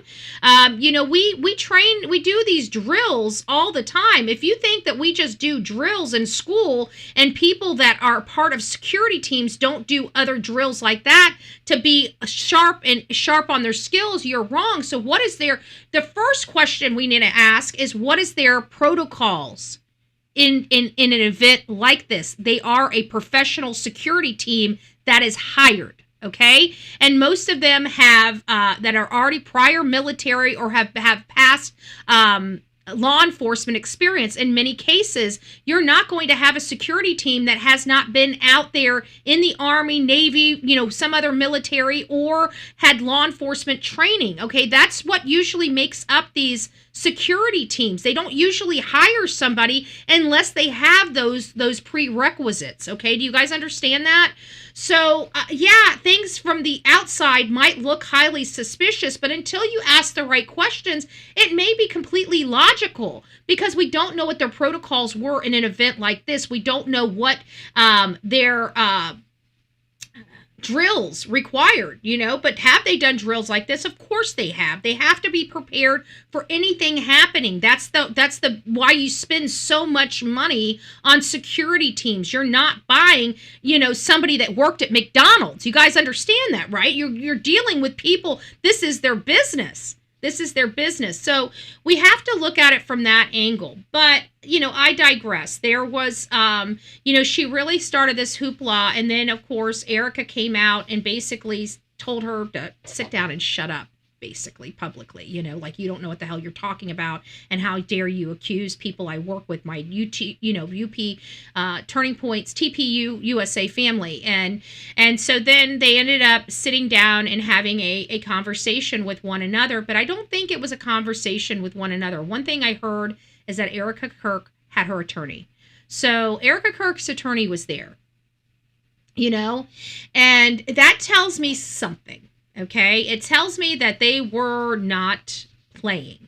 Okay, it sounds like the 4.5 hours was more of a mediation, in my opinion, than really fact finding. And I don't think Erica or Candace are going to say that, but in my opinion, I believe it was more of a mediation than anything. And I believe it was, we're going to get injunctions. We're going to start a lawsuit if this doesn't stop. I think that there was some information shared. I think they put it point blank, like, you're saying all this, and here, this is what we will show you that we have, and no, this is inaccurate, only to your account. And so I think they were able to shut. She was found to be a liar in that meeting, in my opinion. And then she comes out and you could tell she was rattled, because she's like, I'm alive, but you could just see how uneasy she seemed, even at that moment, just in her eyes and her expression on her face, did not seem so, like it was a really good, kumbaya meeting. She looked pretty stressed. And so that it makes me feel like there was an understanding there of, if you keep going down this rabbit hole, we're gonna sue you. And we're going to sue you. We're going to go big or go home. And I think that was more of a kind of a negotiation on what you can talk about and what you can't talk about, or something like that, or shut up, or we're going to get an injunction against you. And, I don't know how that would work, but there was definitely defaming comments made by Candace. I heard them. And these defaming comments could cost her a lot of money. You can't make that. You got to understand, the staff, even though Erica Kirk is a public person, right? Charlie Kirk was a public person. Their staff are private citizens. So she would have probably gotten away with, the public people if she stayed on them, but she didn't. She went to private staff. And those private staff are not public individuals. They're not in the spotlight. Many people don't even know their names. They are private citizens. And when you start messing with private citizens and you start defaming private citizens, there is a very strict element, and she's violated it. Okay? Because when you're a public person, you are to, according to the laws, can be lied about, can be defamed. You have a higher burden to meet. That means the defamation has to be really egregious for a public person to go after defamation. But when you're a private citizen, you're not in the public spotlight. Therefore, you're not under scrutiny, and you shouldn't be under scrutiny. And so you've got public people that have private citizen employees, and Candace was attacking the private citizen employees, and I think that they have a case against Candace. But I digress. This was about Erica and Candace. Do I hope this settle things down? I do. Is this going to make me forgive Candace Owens? Never in a million years. I don't like the lady. I've lost faith in her. I will never support her again. I will never promote her again. I will never say anything kind about her again. What she did to Erica Kirk, and if she truly was a friend to Charlie, she would have never had it in her to hurt Erica the way she did. She didn't care. She finally felt important for the first time, and she exploited her own friend's assassination. That is unrespectable. That is disgusting. This is an integrity issue. I have walked away from more great people because of integrity and what they do in that front, because I feel like integrity is one of those things you either have it or you don't. You don't turn it on sometimes and turn it off other times. You either got it or you don't have it. And this was one of those defining moments for Candace Owens, and she didn't have integrity. She didn't have integrity. She wanted the clicks and views and monetization over doing what was right, and that is a disgusting feature about Candace Owens. And I will never support her again. We do the right thing because it's the right thing to do all the time, not because it's easy. Trust me, there is a lot more things that I could do that's a hell of a lot more profitable than the things that I do. Her husband's murder. Ty Pyro joins us with the story. Good morning, to all three of you. Erica Kirk confirming the meeting on X, saying that she and Owens agreed to have a private in-person discussion and that all other public discussions about the topic will be on hold until the two meet later today. I felt like that was kind of like the cease and desist, you know? Like I'm reading between the lines here. Now, I don't know if I'm accurate about this. You know, this is just my opinion. It may be completely off base. So to whatever I'm saying out of my mouth right now, do not take it as the gospel, because it's not the gospel. I don't know. This is speculative. But I believe that Erica Kirk just had it, and it was causing such a nightmare because this was fracturing. Like, people, we were ready to go. Like, this was major infighting, okay? Because I can tell you there were people just like me. Like, I can't stand Candace Owens. I want nothing to do with her. I will literally boycott any event that she's at. That's how serious I am about it. And I'm going to be working with the MAGA people because I want them to be on board with that too. We have to boycott any event that Candace Owens is at this point. I want nothing to do with the lady. I don't see where any of us really want anything to do with the lady. But, you know, when we got Benny Johnson speaking out and Tatum speaking out, Officer Tatum, I mean, you know, and Tim Pool, because Tim Pool was really on her side for a while, you know, and to have them flip on Candace and just go scorch earth, like even Matt Walsh, it tells you where we are as a movement. We're over it. Okay, we all loved Charlie Kirk, and Candace was booted in 2022 in Charlie's world, and now she's back in 2025 after his assassination. No, you know, no, it doesn't work that way. Just my opinion. Owens responding, saying she is very much looking forward to their discussion. The popular podcast host has publicly speculated to her millions of followers for the past few months that the man who authorities arrested in Charlie's assassination was not the actual culprit. And I will tell you this, Candace Owens is not an investigator, okay? She has never held a position where she has been a decent investigator. She does investigative reporting on politics. She literally knows zilch about criminal procedure. Okay, zilch. She's ignorant in the field.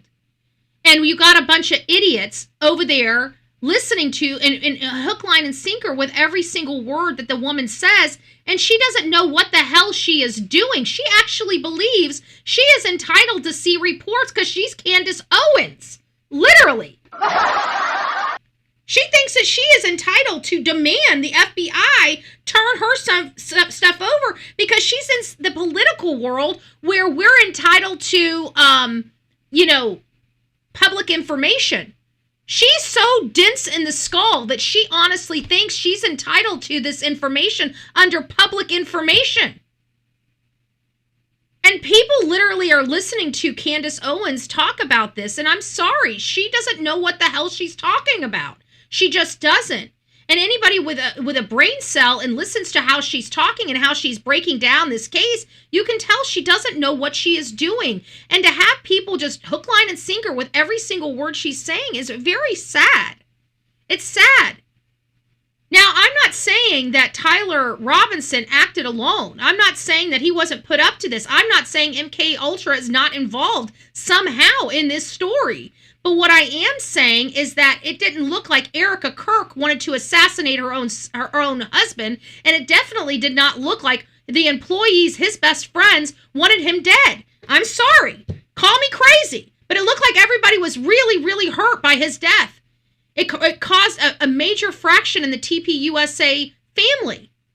So I'm sorry. I'm just not on board. It doesn't logically make sense. It doesn't logically make sense, and that's where I've been. Yet that's what Candace Owens has been pushing. She's been wrong in all of this, in my opinion. And I know I know that we have a split because even some people I like and respect are tuning in to Candace. I refuse to because she's full of shit. It's something Erica addressed last week. When you go after the people that I love, and you're making hundreds and thousands of dollars every single episode going after the people that I love because somehow they're in on this. No, your words are very powerful, and we are human. We have more death threats on our team and our side than I have ever seen. I have kidnapping threats. I have, you name it, we have. You think she deserves to go through all that? Raise your hand if you think she deserves to go through all that. She's got children. She's got children. I don't know what boneheads we're raising in America this day and age, but there's a lot of people that make me sick to my stomach. And people are like, well, you need to be nicer to people. No, I don't. No, I don't. No, I don't. I'm going to call it like it is. I'm always going to call it like it is. And when human beings are acting like monsters than humans, I'm going to call it like it is. And from where I'm standing, Candace Owens is a monster. She's no longer a human being to me. Okay? She is a monster. She didn't mind hurting people that she used to call friend. I can't stand backstabbers. I can't stand opportunistic people. And I feel that that is exactly what Candace Owens is. Have it. My message to them is to stop. Turning Point USA had a live stream planned for today, which intended to discuss. This is her husband. And you know what? I'm sorry, but Candace seems like the jilted ex-girlfriend. She does. She does. She feels like the jilted ex-girlfriend. Discuss all of the wild claims surrounding Charlie's death, but that stream has now been canceled so that the two women can meet in person. So now we wait and see what comes from today's meeting. I'm Steve Ducey. I'm Brian Kilmeade. So we know that there was some things that came. I was going through Megyn Kelly's stuff, and I'm going to listen to some of the clips because I want you guys to hear them. But this is off the Megyn Kelly show. She grabbed the clips. I'm not really going to listen to her show too much. I'm not a Megyn Kelly fan at all, okay? Podcaster Candace Owens, okay? At one time, a friend of Charlie's. At one time, an employee of Turning Point. She has been one of the main peddlers of these conspiracies, and she is making a huge amount of money on it. She is building her business off of these lies. What do you want to say to her and the other people that are putting these lies out into the world right now? Stop. That's it. That's all I have to say. Stop. You know? And it's, I don't see why that has to be so freaking difficult for people, because at the end of the day, this woman, Erica Kirk, was thrusted into something she did not want to be thrusted in, but she was going to be, excuse my language, for lack of better words, damned that somebody else is going to run her husband's legacy after everything he just went through.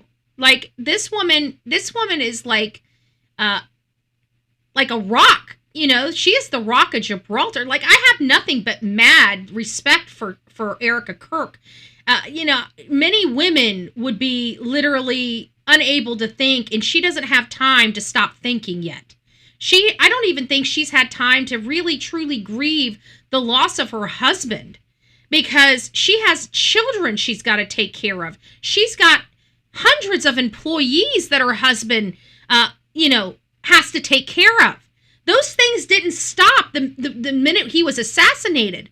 She had a choice. She was looking at putting hundreds of people out of work or continuing the legacy of her husband. And who better to take that forward than his own wife that knew his vision better than anybody else. And to have somebody like Candace Owens saying that she shouldn't have done that. Candace, who the hell are you? And Candace is also saying stuff like, I've been threatened with assassination too, which I maybe I don't trust Candace anymore, but maybe she is, maybe she isn't. I hope she never gets assassinated, because if she gets assassinated, I promise you, I'm going to be the first one that treats her family the way Erica Kirk family was treated by her. I will be the first one to start dogging her family, start accusing her husband, maybe even her babies, of being the responsible party. How would she like that? And you're like, Betty, that's cruel. What do you think she's doing? What do you think she's doing? Now, this is hyperbole, but still, the point being is, how dare her? How dare her do this to another woman? How dare her? How dare her? Especially her being a mom. And what would happen if her husband was gone? The problem is I think Candace is a little jealous, because if her husband was assassinated or just killed over and died from a heart attack, she would never be able to fill her husband's shoes. She doesn't have the ability to. She doesn't have the brain cell or the brain capacity to be able to step in her husband's shoes and carry on his business. He does that. Why? Because he's the one that knows what he's doing. She does not. She would never be able to be an Erica Kirk, and I think that she despises that. I think that she feels that she should have been Erica Kirk. I really do. I think she had an unnatural infatuation and secret love for Charlie Kirk, and he didn't love her back like that. She seems like the jilted ex-girlfriend, does she not? If you guys believe she seems like the jilted ex-girlfriend, put a 1 in the chat. If you think I'm off base, put a 2 in the chat. For whatever reason, if you just don't think that that's the case, put a 2 in the chat. Be honest. 1 and 2s. 1 and 2s. Oh, we got some people over in the vertical. It's nice to see you. Heaven sent. Well, looky. It's nice to see you, love bug. I hope you're doing well. Wits World, it's nice to see you. Good morning. Good morning. Did I miss anybody else over in the vertical chat? YouTuber, it's nice to see you. Did I see Bugsies over there? I seen you. Steffers, it's nice to see you. Brandon, I think you all came over here as well. But it's nice to see you, folks. So Wits is a 2. Heaven Sent is a 1 over there. And then we got a lot of 1s over here. A lot of 1s over here. Yeah, I feel, okay, Lisa B. Always is a 2. Okay, thank you. I appreciate that. I feel, just me personally, I feel like she's acting like the jilted ex-girlfriend. I feel like she's got a little bit of, to be honest with you, I think she's a little jelly. I don't know. I don't know why I've got that. I just think she's a little jelly. I could be wrong. Hey, Dina, it's nice to see you, love. Oma, Samuel, good morning. Texas woman, good morning, guys. I hope you're doing well. Oh, yes. I wish I could put you up on the screen. I've still got to do a lot of OBS work on this. I got stuff that I need to get done. I haven't had time to do it. I don't know when I'm going to have time to do it because I've piled my entire schedule. I'll have a few weeks because we're not going back to the meeting at the county until after the new year, and I think it's like the second half of January. So, we're pretty much done. I'm going to literally the last meeting of the year today, and it's the Port Authority meeting. I've never been out at the Port Authority. So, yeah, I've never been out at the Port Authority. So I've never been to one of those meetings. I've never taken it into consideration. So today's going to be the first time I make it out there and I see how the Port Authority is done. So it's going to be very, very interesting. I've got some really exciting news that I probably will not share with you guys even next year. I'm going to let some things go, but I do have some pretty exciting news that I'm just like, I don't know. I'm just really, really, really, really proud. I'm really proud of my friend. So I'm almost bursting at the seams to squeal, but I'm not going to. I'm going to withhold it until, eventually it'll be known, but I'm going to withhold it as long as possible. And I know I had no reason to tell you other than to keep you guys in suspense for the next year. For the next few months, right? And then I'm just going to let you guys know on New Year's Eve, I'm quitting my job and I'm not coming back until 2026. I just want to let you know I have made the decision. I want to blow this popsicle stand. I've decided my last day is going to be December, the last day of December, and I'm not coming back until 2026, okay? I'm sorry. I'm just not going to do it. I don't like you guys, and I'm leaving, and I'm not coming back. I'm not coming back until 2026. Not coming back until next year. I'm just joking. Let's keep seeing what else we got going on here. So I don't know. I think there was more to do, in all fairness. I think there was more to do in that meeting than just learning about. I think it was a legal meeting. I really do. Between Candace and Erica, I think it was, what's your problem? How do we stop this from moving forward? Because if we don't get it stopped today, if we don't get something worked out today, we're going to court. I think that's what it was.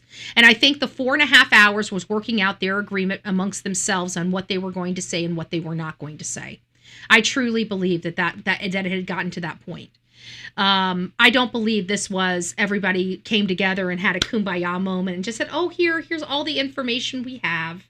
I just wanted to show you we have nothing to do with it. All right, Candace. Well, so great to see you. Mwah, mwah. I just don't believe it was like that. Okay. You're not going to convince me that meeting was like that.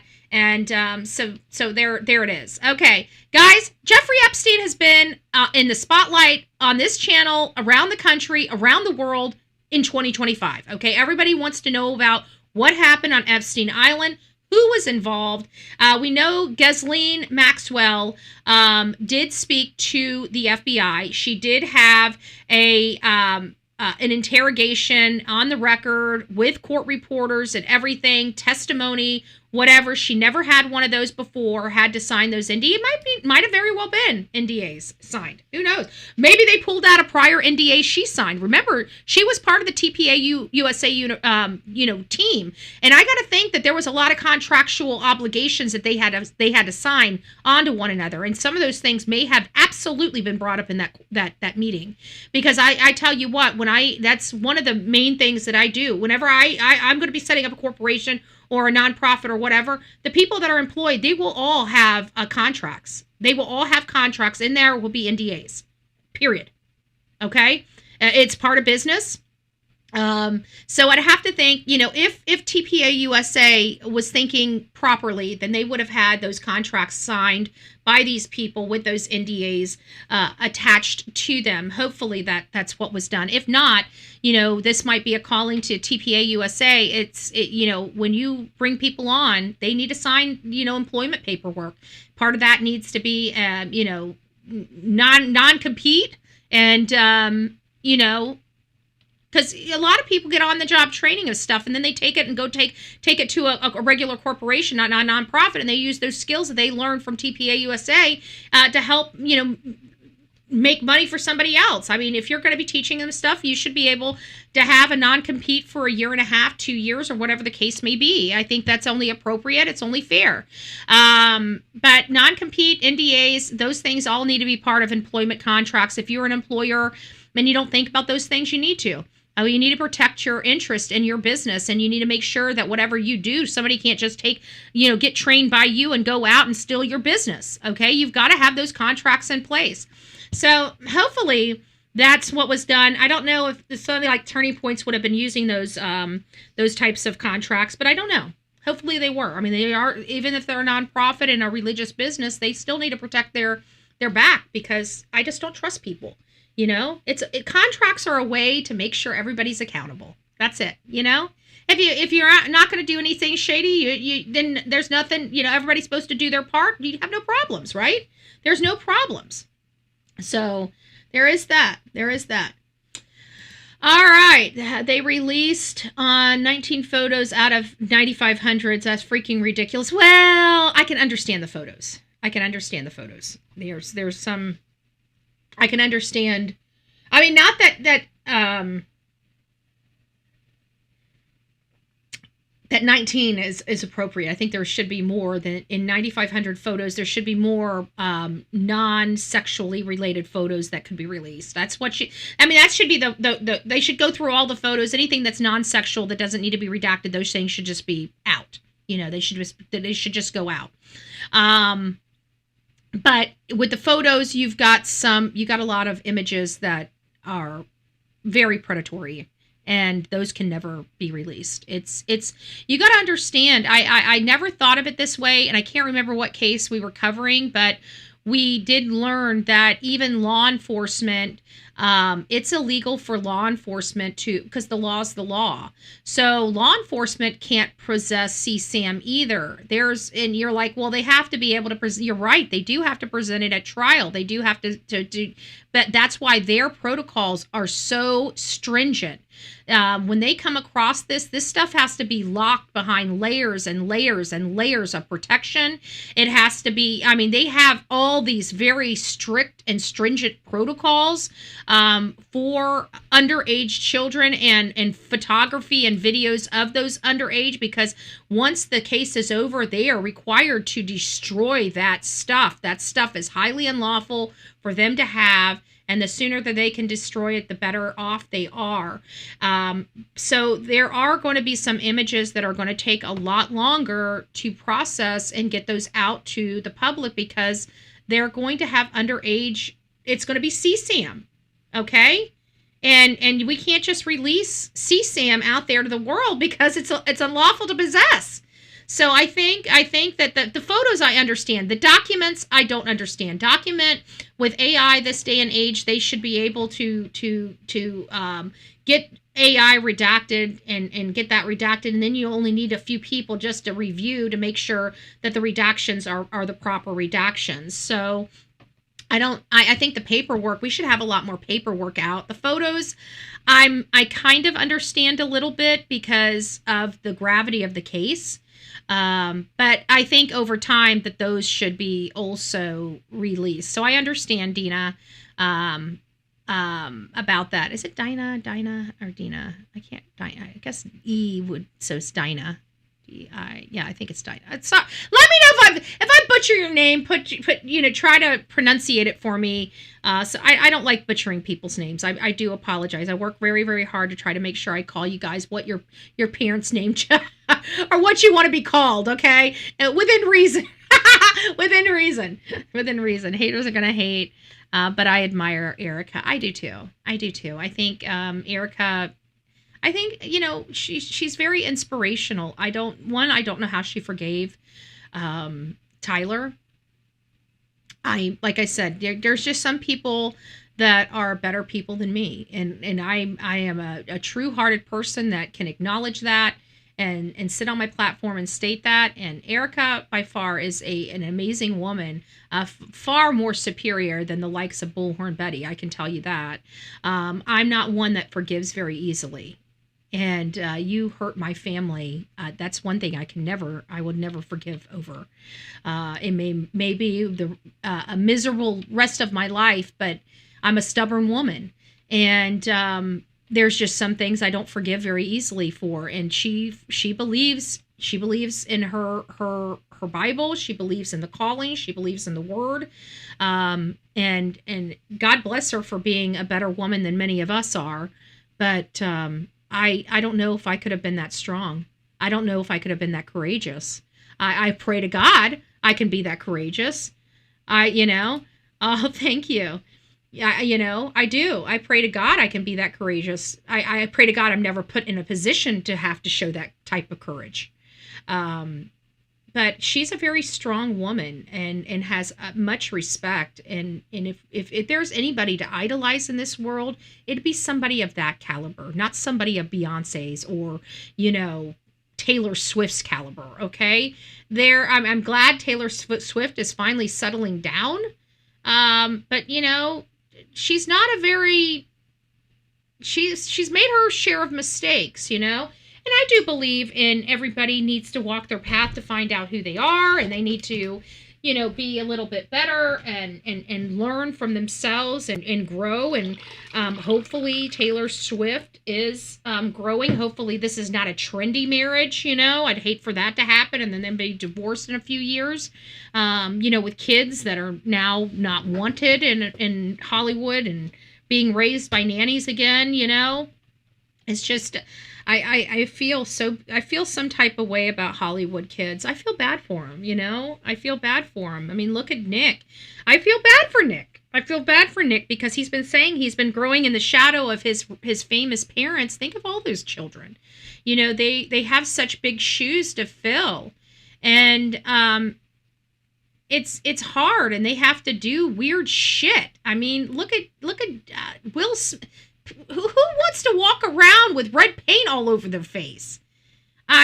She's getting married. She's engaged. She's engaged to some football guy. I don't remember the guy's name, but I know people were freaking out about it. And I'm really happy she's kind of settling down, But I'm hoping that this guy's a good guy for her. I want her to have a normal life. I don't think Taylor Swift has really had a normal life. She's been famous. I mean, she was, even before she was famous, became a singer, she was a songwriter. Her parents didn't want her involved in the spotlight until she was much older, until she was old enough to handle it. Her parents, tried their hardest to try to give her the most normal life as possible, in all fairness.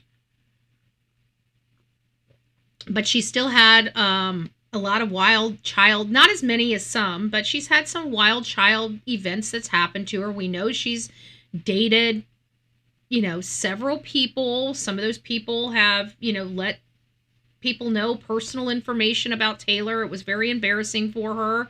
But those things she didn't have to go through, and she did. So I don't know. I feel kind of bad for her. Oh, thank you, Jean. It's nice to see you. But either way, but I do so want cabin in this. Oh, I think everybody wants this cat. Oh, Smoky Mountains. Oh, that sounds so lovely. I like to see snow every now and again. I really do. It's just beautiful. I like snow. I think the reason I like snow and mountains is because I've got heat and beach. So I don't really care. I mean, I like the beach. I like the water. I like Florida, I do. I don't know. I think everybody likes a change every now and again. But anyways, getting back to Epstein, Ghislaine Maxwell is asking the courts to set aside her conviction. Is she going to get it? I really don't know. Hey, Jennifer, it's nice to see you. From everything that I've been told, there really was a immunity agreement with Jeffrey Epstein's. Whether we agree with the agreement or not, that's for a different story. It doesn't matter whether we agree with the plea deal or not. It sounds there was a plea deal in place, and it protected Ghislaine. Excuse me. Excuse me. It sounded like, oh, there's another one in there. Okay, maybe not. And it sounded like Ghislaine was protected by that immunity agreement. And in all fairness, I don't always agree with these immunity, and I don't agree with this one either. It should never have happened. It should have never happened without Ghislaine being a part of it. And from my understanding, she wasn't. It was something that was set up inside of the confession with Jeffrey Epstein, or one of the confessions with Jeffrey Epstein, that she was going to be left alone.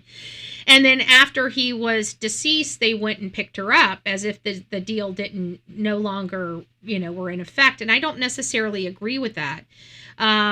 I don't like the agreement, but my position is if you have an agreement, you should honor the agreement, okay? I mean, this is our federal government. If we cannot trust our federal government to put an agreement together and honor that agreement, then it's going to cause a lot of problems in the future. So I'm just hearing, okay? I'm just hearing that there was this immunity agreement. And if there was, then she was unlawfully put in jail. And they should have honored that agreement. And if they weren't going to honor that agreement, they should have never made it. That's my point. They should have never made the agreement if they had no intention of honoring it. But if they truly did, in fact, make the agreement, then Ghislaine should have never been in jail to begin with. Hey, Melly Cat, it's nice to see you. It's nice to see you. So I don't know. I've got some problems with that. I want the truth with Epstein. I don't want fabrications. I want the truth. I want to know who are the disgusting animals, right? Do you guys agree with that? Like, put a 1 in the chat if you guys just want to know who the disgusting animals are. That's all I care about. Like, I just want to know who the disgusting animals are. I really don't care about the other countries. Maybe I should, but honestly, I really don't, because the other countries don't affect me. I want to know the disgusting individuals here in our country. Which one of you MFers is it? Because we know it was some of you. Like, we've been sitting here talking about Tom Hanks. Like, I want to know, was Tom Hanks out there? Is he a disgusting pig? You know, we have supported a lot of his movies with our hard-earned money for him to take that money, that hard-earned money we gave him, and go and spend it on doing disgusting, vile things. It's disgusting. Give me just a second.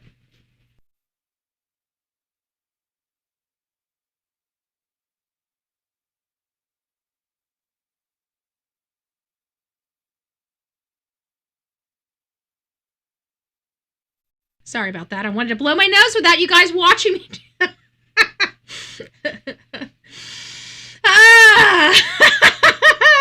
People are going to be like, Betty? Were you and Eric hanging out? No, I need to stop. That wasn't funny. That wasn't funny. That was not funny. I'm not a horrible joker. I said no stalking, BH. What?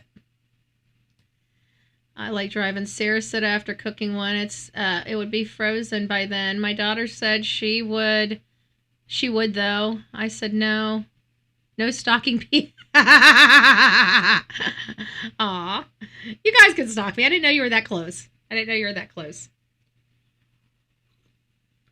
Well, if you're in Sarasota and you ever want to eat and go for lunch, let me know. I'll treat you. Yeah, I think it said if he pled guilty, then all his co-conspirators, then they will never be able to charge anybody with anything because it said co-conspirators. Yeah, it might be.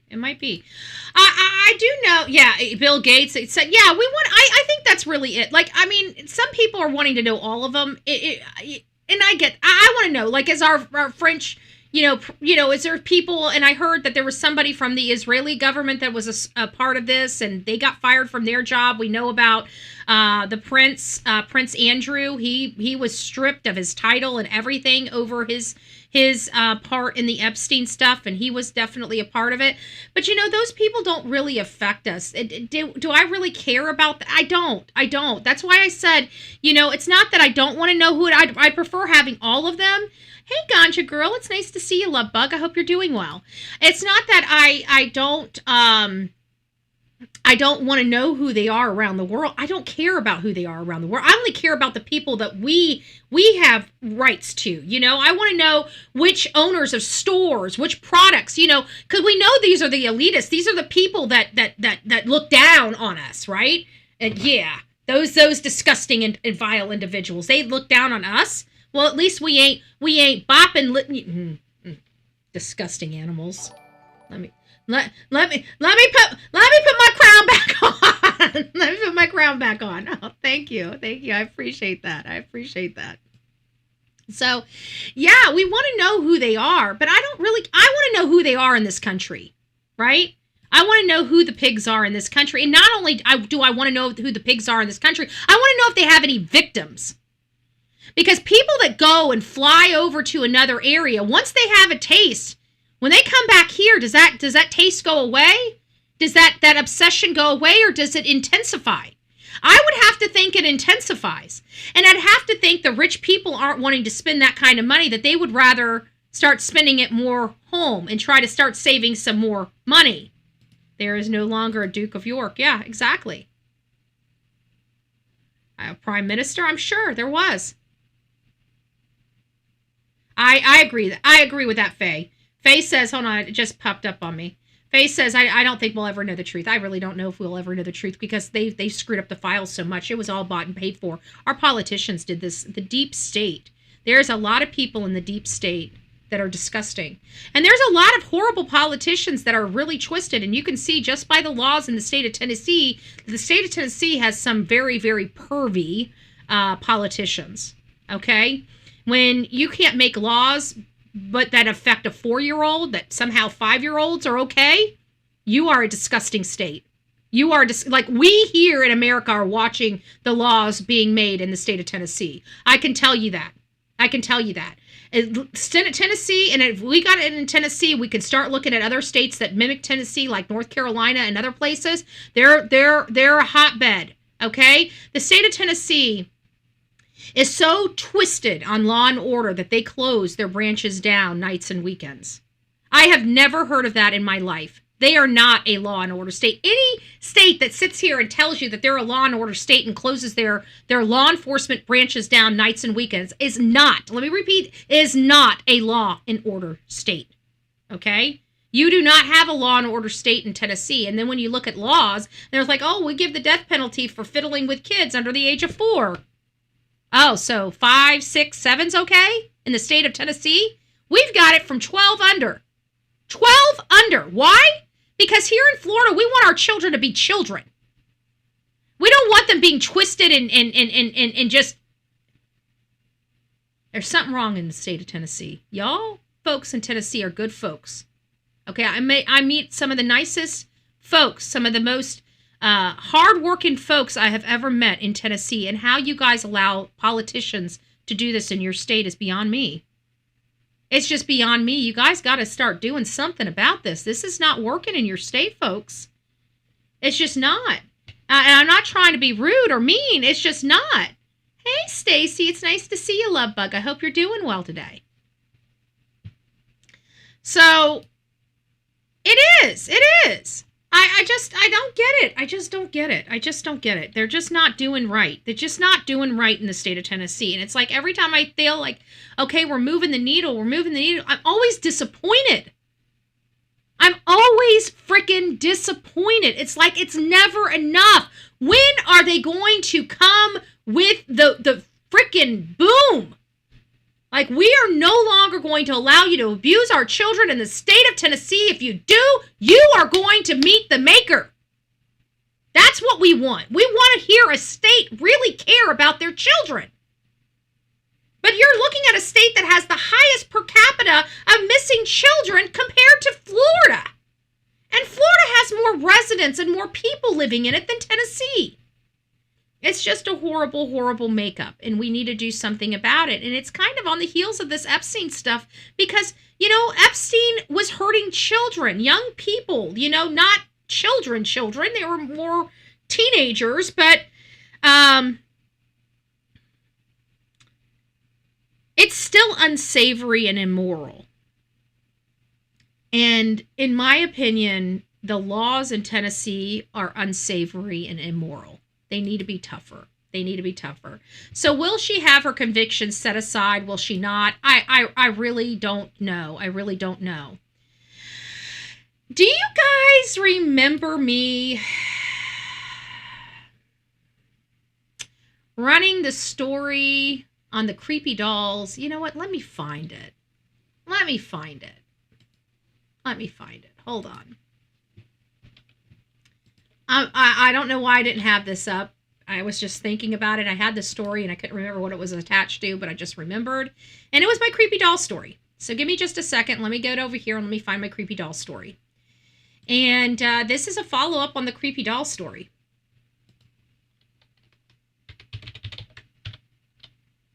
No, I'm in the wrong area. Hold on. Creepy dolls down here. Okay, creepy doll. Ah, there it is.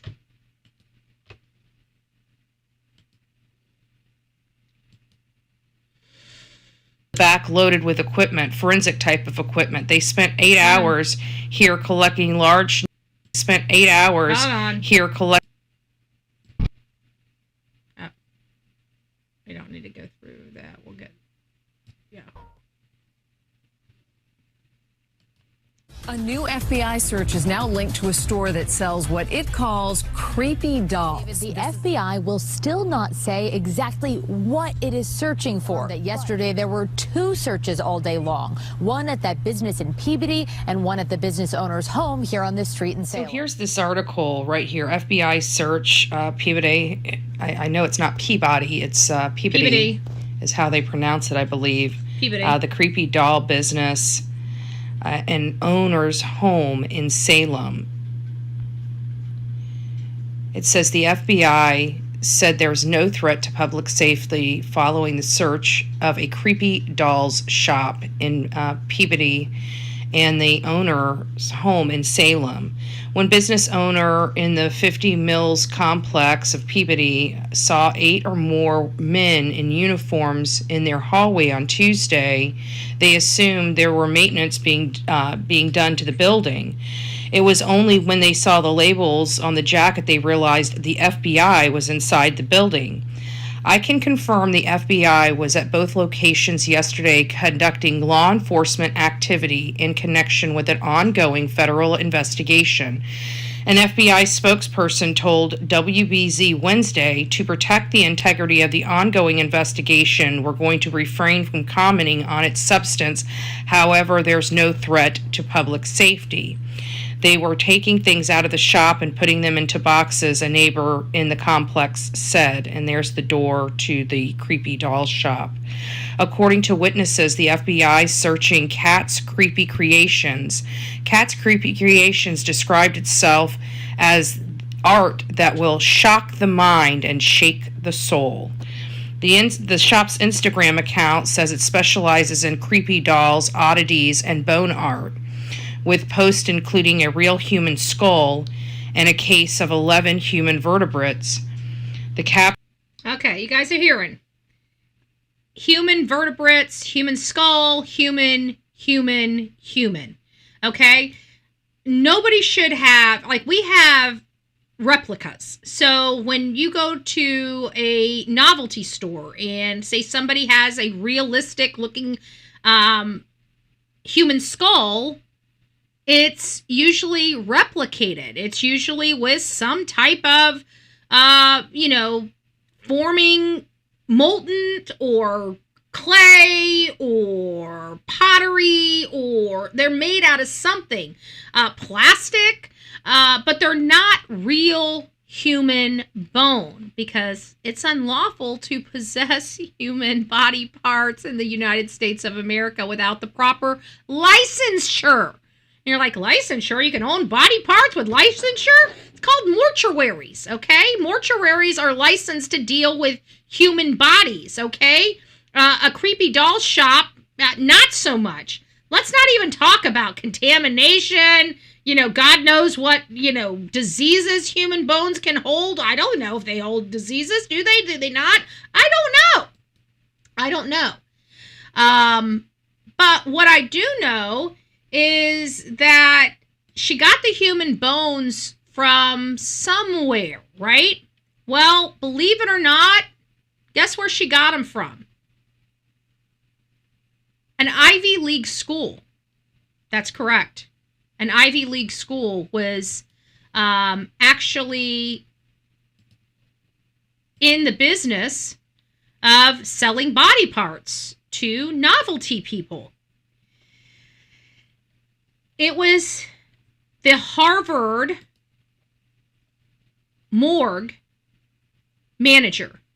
He was in the business in a side hustle where they were, given or provided bodies for scientific purposes. That means people had died and they were using these bodies for different types of procedures, for their student body. Some of these bodies would go out into fields to help them understand decomposition. Some of these may have been used for other procedures, nerve, type of, I don't know what they use body parts for, but they use body parts in educational purposes, especially in the medical field. Okay, so it's not uncommon to think that Harvard, that has a medical facility, would have a morgue attached to it, and the manager of the morgue was selling body parts. Okay, so, and they weren't just selling, they were selling body parts all over the country on the black market, and people were buying the body parts and also selling them at their storefronts. And so when people realized they were buying real human parts, now granted, these were just novelties, so they're, the skull would go into a glass case somewhere, right? You're not, but people want authentic crap, so that's what was happening. And many of these people didn't even know that they weren't allowed to be selling in body parts. They're on eBay, looking for stuff for their novelty store, and it's like, oh, this is kind of cool. We can actually buy human heads now. Let's go ahead and get a skull, Oh, we got a hand. Let's go ahead and get a hand. Somebody might have a hand fetish, right? I mean, it sounds a little funny, but it's not funny. These are people. They're desecrating people's bodies. And this was all done by the Harvard morgue manager guy there. But he's now being sent to prison. Cedric and Denise Lodge were both sentenced to prison for selling body parts, including organs, skins, faces, from the Harvard morgue. Okay? Very creepy shit. Excuse my language, but it's creepy. Let's be honest. Cedric Lodge, 58, is a former manager of the Harvard Medical School morgue. He pleaded guilty to interstate transportation of stolen goods and was sentenced to 8 years in prison. So he's going to prison. 8 years. 8 years in prison, folks. Wow. Denise was guilty of selling the remains to buyers across the country. She was sentenced to 1 year and 1 day in prison. According to officials, Cedric Lodge removed the human remains from donated cadavers after they had been used for research and teaching purposes, but before they could be disposed of according to anatomical gift donation agreement between donor and the Harvard Medical School. Investigators said Cedric Lodge often took the remains to his home. Oh my God, that home must have smelled so bad. He and Denise Lodge would ship the remains to buyers in other states, including Massachusetts and Pennsylvania. People have some twisted, eclectic, crazy, Oh, we need one more. Oh, thank you, guys. I appreciate that. It's so sweet. Thank you. I appreciate that. Thank you, Ms. Mama. I appreciate it. So that's kind of the story we have. And then, of course, many of you guys didn't realize... What are these? Hold on here. Okay, I don't want that. Okay, we got that. Okay. And then yesterday, we're going to close out the show with this, okay? Yesterday. Oh, good. We're doing great on time, too. Yay! Give yourselves a hand. I want the big applause.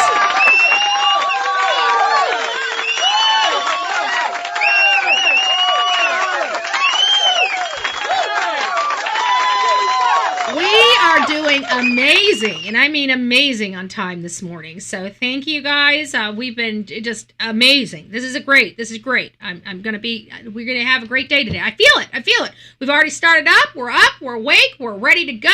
It's not even 8 o'clock. We're already done with our first show. I'm wearing my shirt. If you guys want your own shirt, please reach out to Sonia.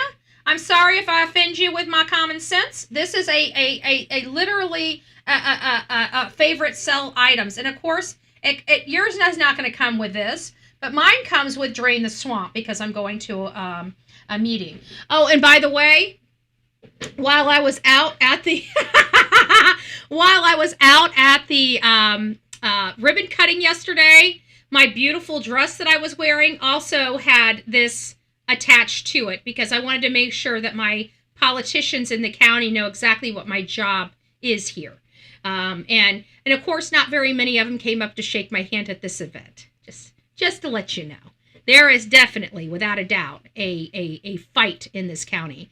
And I've been so pleased and so happy to tell you guys that things have been hunky-dory in my own backyard. But in all fairness, I come in and I find out that things are really bad. And so now we've got to focus on our own side of the street. It's time to start cleaning up on our own side of the street before we start worrying about other people's side of the street. I tell people that all the time. I practice what I preach, folks. I practice what I preach. So we've got to get into these meetings, and we got to do things. But anyways, getting back to it, yesterday we found out, we covered the Gilgo Beach serial killer, okay? We've been covering Rex Heuermann. We haven't talked too much about him because his case is kind of dormant in part. I mean, he has some hearings, but it's mostly about, motions in limine, discovery-related stuff, dragging the case out. He's a serial killer. There's a lot of stuff attaching him to multiple homicides. And then we learned yesterday that somebody literally in my backyard, remember Peaches? Peaches is one of the victims that were dug up out there on Gilgo Beach along with her baby. And we believed that Rex could be responsible. We talked about this particular victim because it was such an older case, and this is the only one that had a child also deceased. And the child, if I remember correctly, the child and a portion of the mom's body were a little ways from each other, but not right on top of each other.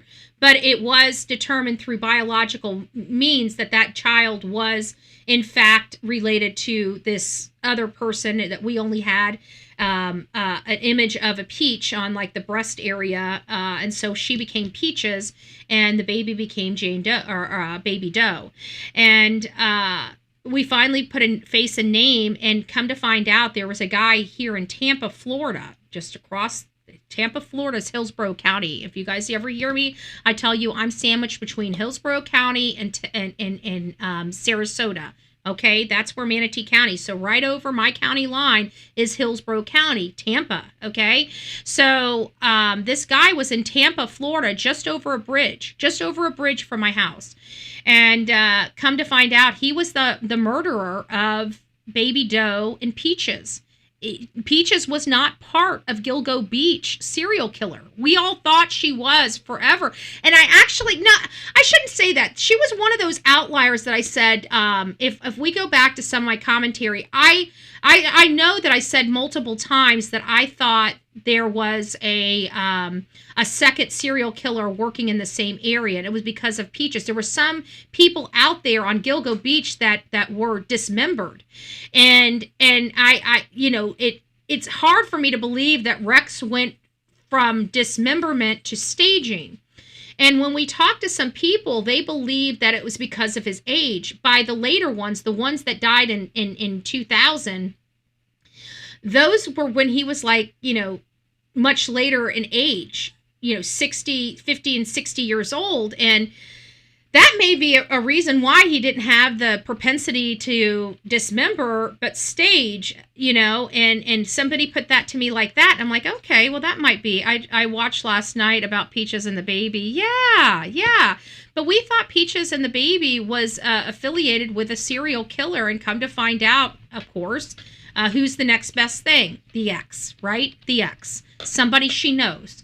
I get so sick of arguing with hate channels about the statistics of homicides, and I've just gotten so frustrated. You can't expect stupid people to think smartly, okay?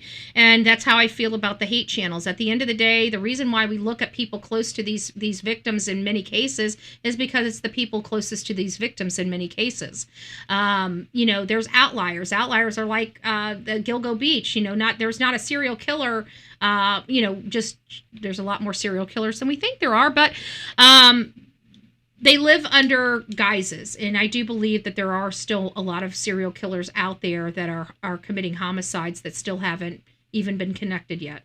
And I believe that there are a few businesses that serial killers get into to be able to hone their skills, and one of those is it's traveling. It seems like anybody that's traveling, right? It's somebody that's like, say, a semi truck driver. I think that we have several semi truck driver serial killers out there, and I think that they've gone undetected because our law enforcement just keeps taking these homicides at these things and streetwalkers and stuff like that wind up here and wind up there as individual cases when they're really a serial killer. I believe we do have a serial killer right now in the United States of America that is a big rig. And I would have to venture to say that there's more than one. Just FYI. But yeah, this Andrew Dykes, he was a serial killer. There he is. And I looked at the baby. The baby was precious. It breaks my heart that baby did not live, that this guy could hurt a baby. And it's sad because he did this in New York, not in Florida. If he did this in Florida, I would know what his fate was. He'd be going to DP. Okay, we do not play. Let me repeat that again. Do not come to Florida and think you're going to commit a homicide or hurt a baby in the state of Florida and walk unscathed. We will hunt you down like the rabid dog you are. We will punish you to every extent of the law, and then we're going to put you to death. That's what we do here in the state of Florida. We do not play. We do not play. Don't come to Florida thinking you're going to play. You know where you want to go to play? You want to go to Tennessee. Why? Because they let you get away with it. We will not. We will not. We will not.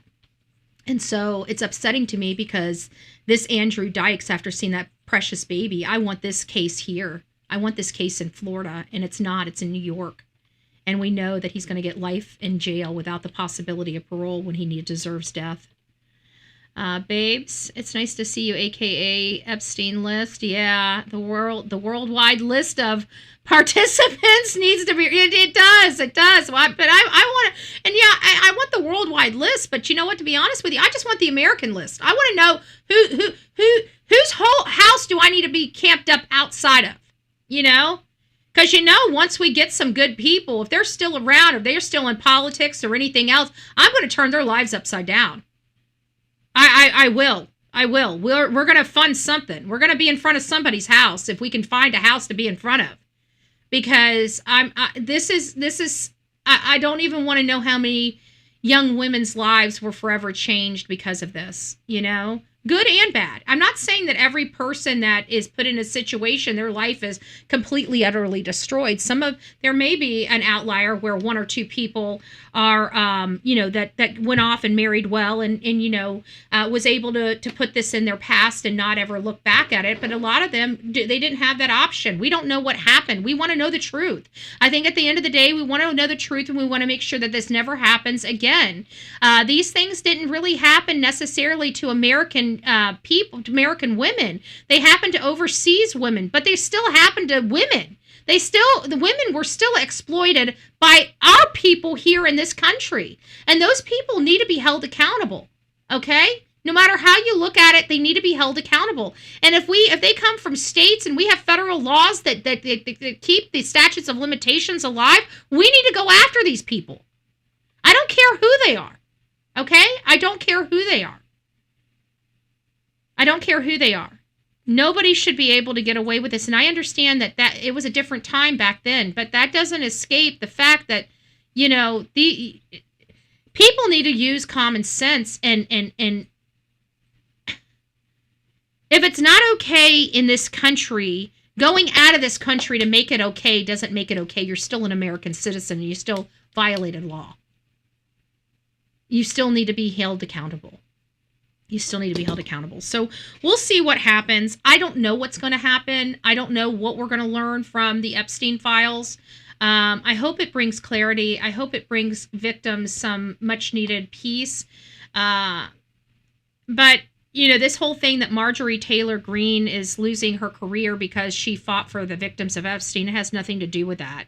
It's the fact that she was sitting there. It was a con because at the end of the day, they were trying to say that Donald Trump had nothing to do with Epstein. And we all know that if he was anywhere in those, the Epstein list would have been released a long time ago just to smear Donald Trump. So I was confident that he was not in there to begin with. So why were they fighting so hard for lies?